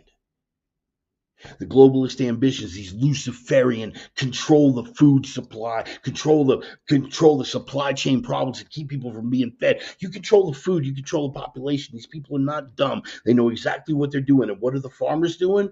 Rolling their tractors right up to Buckingham Palace in the UK, right? We are coming off this renewal of interest in the Rotherham scandal and the Pakistani rape gangs, okay? Screw grooming. We're done. We're talking about speaking the truth and using words properly. Multiculturalism, there's a triumph for multiculturalism. Pakistani rape gangs, account after account, one that still gnaws at my gut. About the 11-year-old girl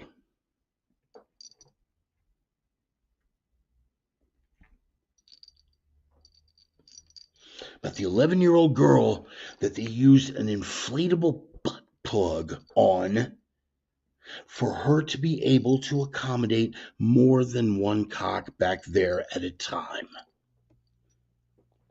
And when they were reported to the police, the UK police, when they were finally reported, they went out there to check everything out, and they had plied this 11-year-old girl with drugs and alcohol. She was intoxicated. An intoxicated 11-year-old girl alone, British girl, white-skinned British girl, 11 years old, alone with 4 Pakistani men, drunk and under the influence of drugs. And they charged the child with drunk and disorderly, and not one of the 4 men were held to account. Left are making new Hemeyers. Yes, sir. Yes, they are, for anybody who got that reference. And you know what, Ryan? I've got a Substack that's been sitting on the back burner that I still need to doggone finish about that very thing. So thank you for bringing that up. When you look at that, when you look at the level of demoralization and dehumanization they've been brought to all over Europe, and they have finally hit the tipping point, they have finally had enough, don't think that it's too little too late. I am guilty. I am a sinner. I am guilty of entertaining that exact sentiment. Oh, they're done, man. There's no getting it back. But I'm seeing things coming out of France now that are making me think that I could be wrong. I am seeing things coming out of the German political parties now that are making me think that I could be wrong. I am seeing the EU having to cancel an entire Romanian election process to keep a right-wing ascendancy from taking power. And I'm thinking maybe, just maybe I was wrong. And right here in the United States, we are getting to see an ascendancy coming about. Right here in our midst.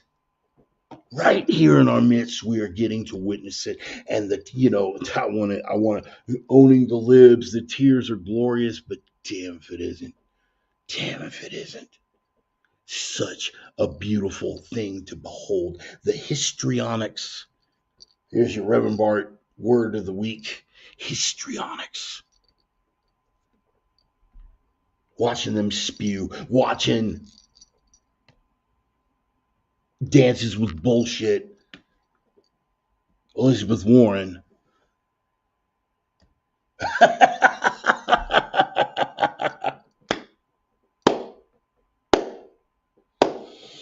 Nice callback. Nice callback. As long as they're hospitable. Yes, sir. Wood chipper. I'm sorry, honey. Did you say wood chipper? Did you say wood chipper? Yeah, there you go. Some things are unacceptable. Yes, they are. Listen, guys, it was going to come to that one way or the other. Possibly, possibly. British citizens are standing up. Pakistan will not get away with it. I agree. I agree. The Pakis will not get away with it. None of these things are gonna work. You are seeing a resurgence because Western civilization, and I'm going to stand by this, and people can say that we shouldn't be talking about politics and religion in the same sentence and all these other things, and we need to keep everything separate. But I'm going to say again, if it's short dicks every cannibal on the Congo and hair lips every hillbilly on Buck Creek, guess what? I'm going to say it. Western civilization is God's highest expression on this planet. There is no other civilization in human history that has done so much for so many, that has had all of the atrocities that every other civilization has had in the process of its evolution, and has evolved past that and leveled the playing field and allowed for the sovereignty of the individual. Allowed for the sovereignty of the individual. You guys tracking me on this? The only thing that the enemies have to use against us are the very things that make us who we are. They are using those principles of tolerance and acceptance, equality against us. It's coming around. We're getting to see it right here in our own backyard, so pay attention. And understand, man, listen, man, after this week, you guys are going to see me here. You guys are going to see me here on Sundays. But some of y'all, if we ain't interacting on a regular basis, okay? If you're just here checking out the replay because, let's hear what his fat crippled ass is ranting and raving about, it's not going to be there, bro. It's not going to be there. I'm shutting a lot of doors behind me, man. Shutting a lot of doors behind me because what it has brought around in my head, and I'm looking at all of these people and every single one of you that are here, that are watching this live, that are participating. Yeah, free Tommy, thank you very much. Tommy Robinson, another one. That free Tommy movement is taken, and it's taken getting tracked for the first time in human history. And you guys have heard me go on about this with regard to Saint Elon, may his name be praised. For the first time in the history of the world, the richest man on the planet isn't one of them. Scares the hell out of him. And he's putting that to work, not just to elevate the species, but for a revival of the West. I hate him because he's richer than me. Good, Sparky. You're back in your lane, stay there. We're moving forward. We are taking it all back. We're taking it all back. Not out of vengeance, not out of payback, not out of some sense of historical balance and compensation. We are taking it back because this is the right thing to do. We are taking it back because we know the principles that build the most success for the most amount of people. We know what drives a functioning civilization, and we've had it plucked away from us, one little piece at a time. And the worst part is we gave it up voluntarily. We're done. We're done.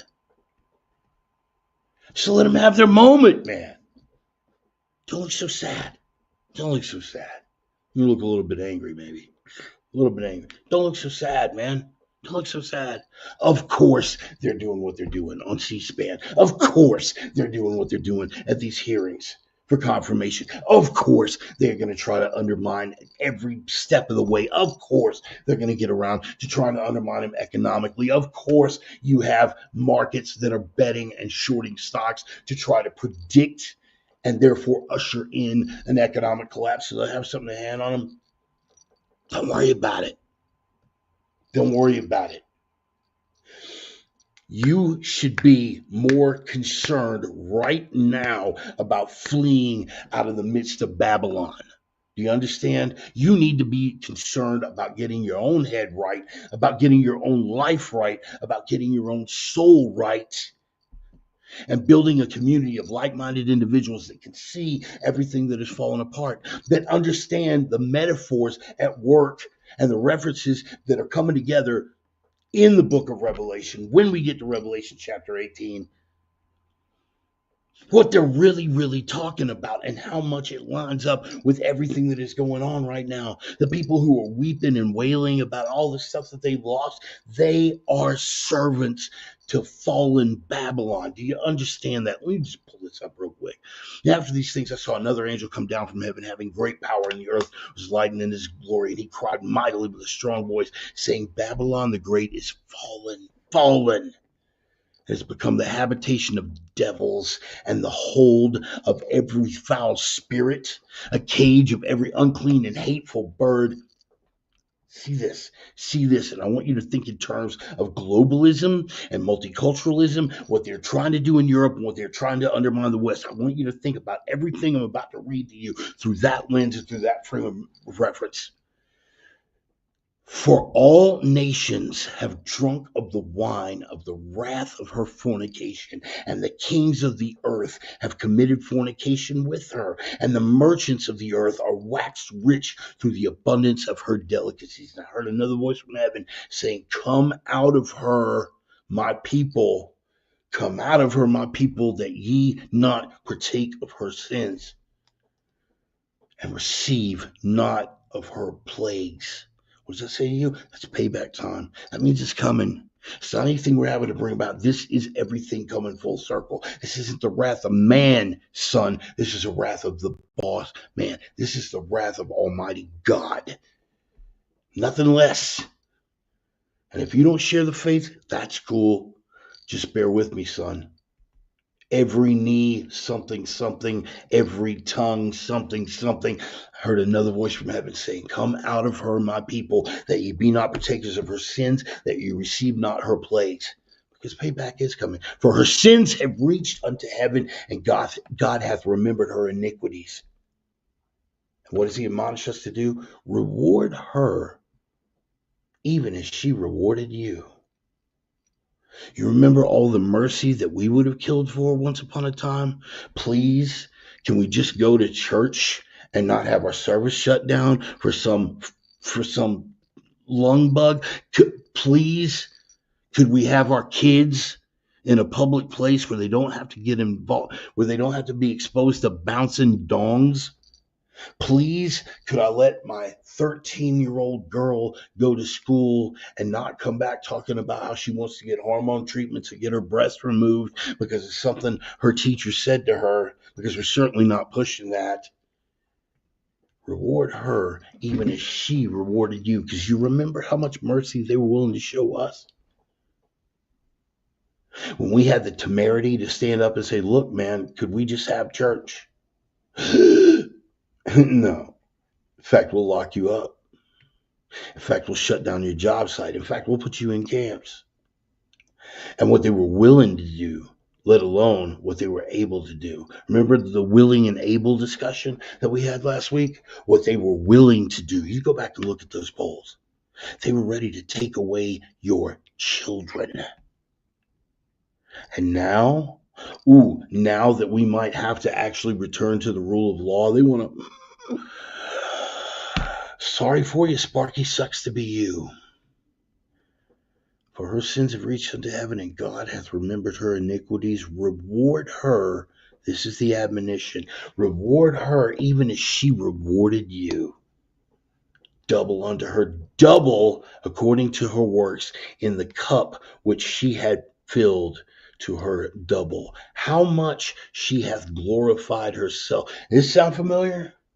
The state elevating itself above everything, the experts, how much smarter they were than us, how much more qualified they were to spew what was going to be handed down. Screw us, unwashed Walmart shopping the floor. Forget about all that, man. Forget about all that. We're the experts.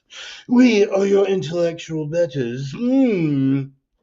How much she hath glorified herself and lived deliciously, so much torment and sorrow give her. For she saith in her heart, I sit a queen.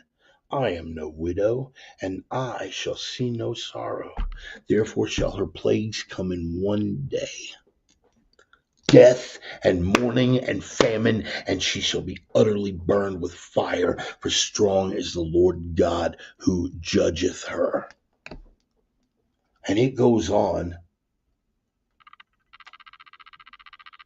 But when we get to this part, the merchants of the earth, everybody that's crying right now and everything that's getting under my, consider the source, brother. Vaccine manufacturers crying because of the $1 billion they're about to lose if RFK gets his way. Tragic. I'm feeling it. The war machine, defense contracts that have laid waste to countries for wars for empire, that have taken our best and our brightest, who were there willing to sacrifice for the principles that Christendom and West was built upon, and perverted that. Made them mercenary armies for mammon. Do you understand what we have done to our sons? That payback is coming. All the fruits that thy soul lusted after are departed from thee, and all things which were dainty and goodly are departed from thee, and thou shalt find them no more at all. The merchants of these things, which were made rich by her, shall stand afar off, as the fear of her torment, and weeping and wailing, and saying, Alas, the great city that was clothed in fine linen and purple and scarlet and decked with gold and precious stones and pearls, for in 1 hour so great riches is to come to naught. And every shipmaster and all the company and ships and sailors, as many as trade by sea, stood afar off. You guys get into that. Go. That's your homework assignment right there. Revelation chapter 18. Y'all read that tonight. Y'all read that. Get up into it. Babylon the Great is falling. We are watching it come undone. And all the wailing and moaning and gnashing of teeth, all the people who were suffering, all the people lamenting the passage, all the people crying. How twisted up do you have to be? How tight did the shackles have to be on your mind and your soul that you look at the undoing of this legacy of evil? You look at that as anything but the glorious return to sane, civilized behavior that it is. How twisted do you have to be not to see that? I'll pray for you, but I'll be praying for you across the barricade. We are moving forward. I know you want to clip the man. I know you want to see him clipped. I know you want to put all of us twisted little sprouts in your little gulags. You'd just as soon have us erased from the history books, in jail or dead. But you don't have that stroke anymore. All the things that you painted us as, you're about to see. not because we are violent and hateful by nature, but because we are not to be trifled with. We begged, we pleaded, don't let it come to this. But you couldn't get past your own hubris. You couldn't get past your own arrogance. You couldn't get past the fact that your Luciferian ambitions were that relentless, and you just thought that you were so much better, so much smarter, so much more tolerant, so much more progressive. You spent 50 years plus sowing this madness. Now, I hope you are ready to reap it.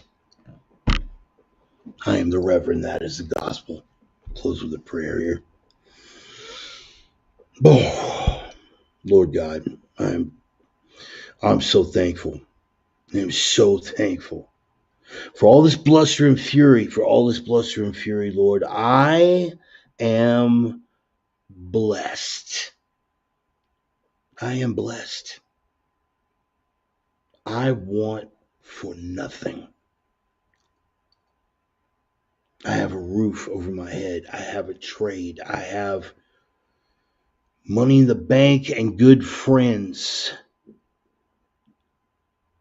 I have an amazing wife who loves me like the day is long. I want for nothing, Lord. And I am so grateful. So indescribably grateful for every way that you have moved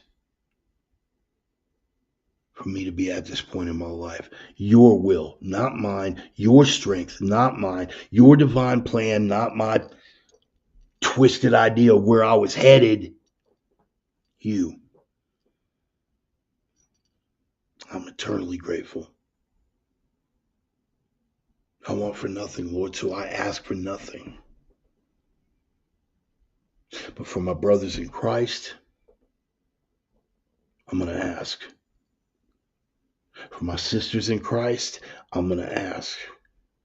There are a lot of people in my own circle who are hurting, Lord, whether it's a health malady or whether things aren't going as well for them as they could be going, or whether they could use a hand, whether maybe the job's not living up to where it ought to be. Any of these things, I'll pray that the blessings reign for them.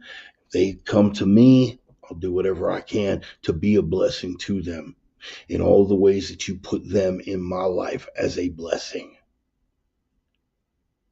This is all your plan. This is all coming together. This is all everything coming full circle.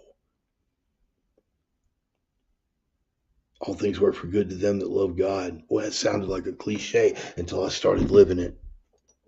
A peace that passes all understanding sounded like a ridiculous cliche until I started living it. For that,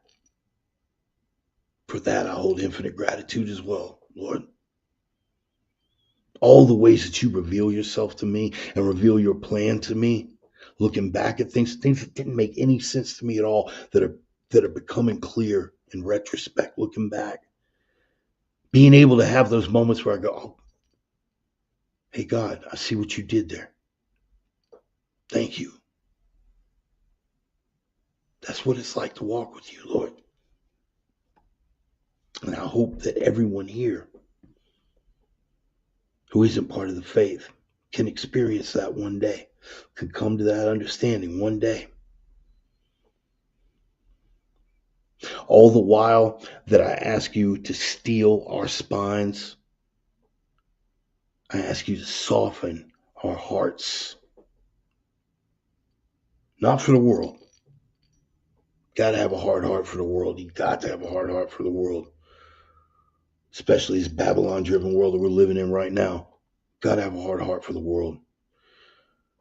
But for you, Lord, soften their hearts for you.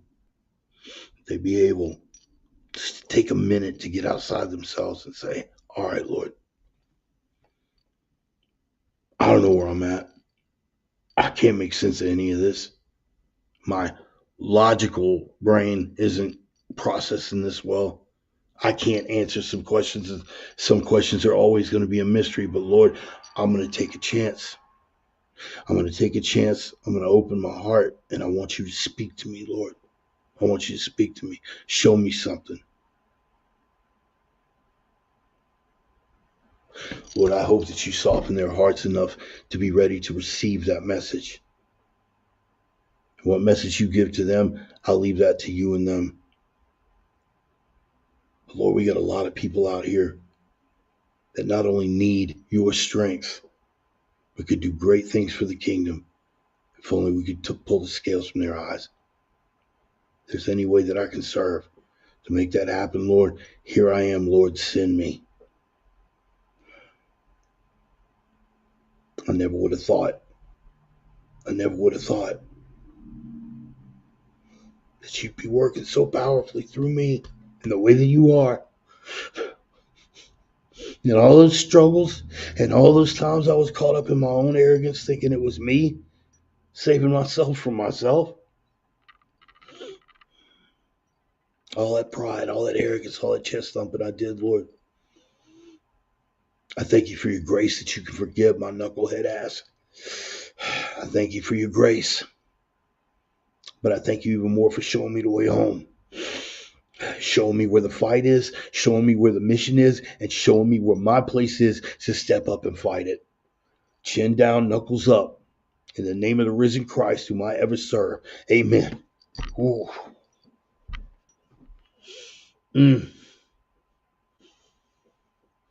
Live with it tonight, man. Live with it tonight. I thank y'all. Thank you. And every one of y'all. Every single one of y'all that keep showing up. Every one of y'all that keep showing up. Every one of y'all that are over here having your own conversations in the comment section. All y'all over here who have taken it upon yourselves to reach out to other people from this section and establish your own communication dynamic. It's a beautiful thing, man. It's a beautiful thing. We're all we got. Us and the boss man and the carpenter and the spirit. That's what we got. So while we're here, a little bit of recognition, taking better care of ourselves, taking better care of each other. And I can't speak to everybody else, man, but I'm gonna be closing some doors behind me, man. I'm gonna be closing some doors behind me because I'm just done. I'm just done. This childishness, this foolishness. I will reach out. I am admonished. I'm admonished to reach out. But I'm not gonna fight these. I'm not gonna fight these knuckleheads. You're starving to death. You're starving to death, and I bring you a prime rib, and your ass is too arrogant to pick up a fork. I got nothing for you anymore, son.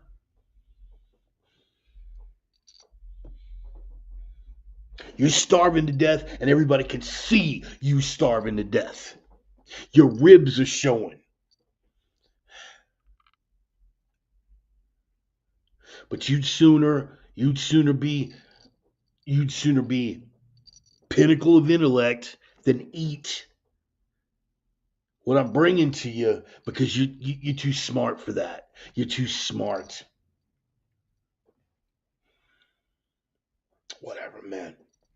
I can only do so much. There are three things, y'all, that I care about. Three. Guys heard of the rule of three F's, right? So it's along that same principle. It's that three F's line.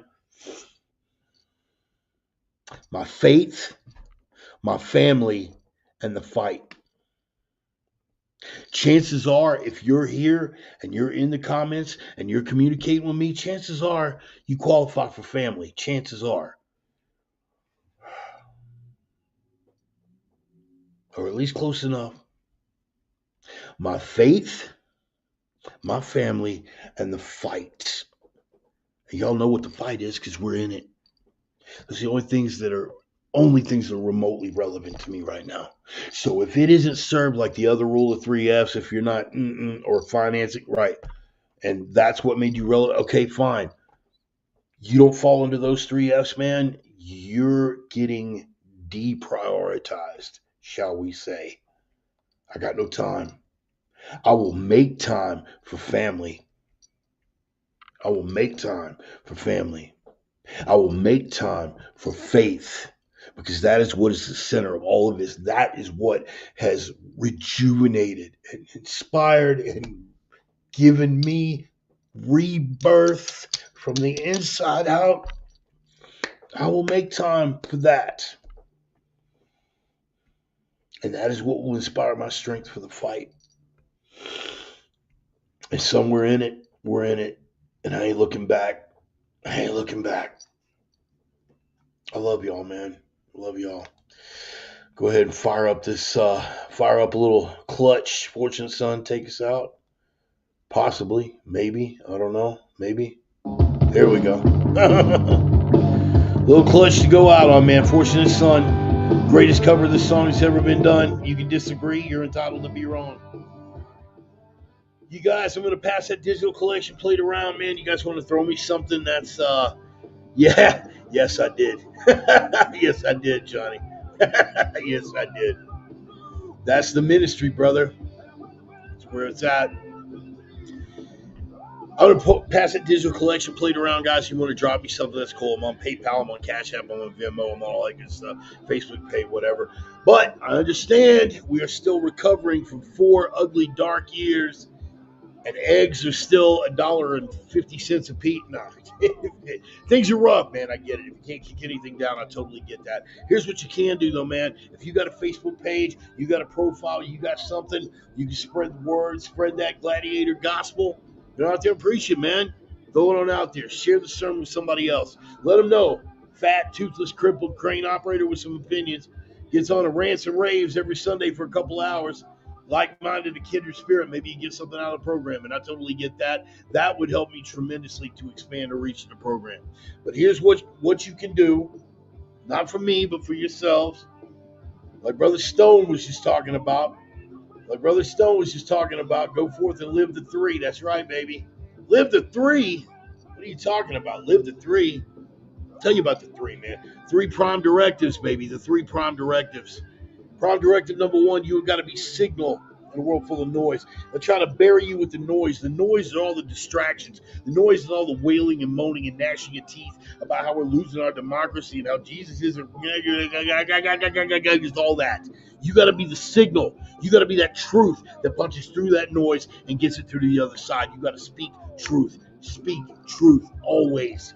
You have got to be signal to get through the noise. You've got to be light in a world full of darkness. They'll try to bury you with the darkness. They'll try to emasculate you, demoralize you, dehumanize you with the darkness, make you think there's nothing going on out there but darkness. You have got to be that light that punches through to the other side of the fog and the darkness, that light that people can see because you got the tenacity to hold it up there long enough they can see it from the other side of the darkness. But most important at all, guys, most important at all, the 3rd rule, the iron rule, you've got to be strength in a world full of weakness. And strength here is good, but it can't just be here. It's got to be here. It's got to be here. And yes, you've got to carry it even here. Why? Because without strength, none of the rest of it matters. None of the rest of it matters without strength. Without strength, you're not going to have the endurance to carry that light through the darkness. Without strength, you're not going to have the oomph to punch that signal through to the other side of the noise. I don't want to get all Bruce Lee film on you, man, but who knows what beauty has perished from the world for want of the strength to survive. Yeah, I went there. So strength above all.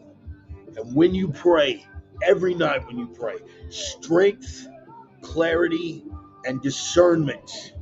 Clarity and discernment is important because the deceiver is always out there doing what he does. The father of lies is always out there looking to trip you up. So you need to be able to discern the signal from the noise, the light from the darkness. You need the strength to carry it through and the discernment to be able to figure out which is which. Never be afraid. Boss man has got the plan. Carpenter's got your back. He died for your sins. You are washed in his blood. Your debt is paid. Fear nothing. Deus Vult, people. God bless you all. Take care of yourselves. Take care of each other. Stay strong. God bless.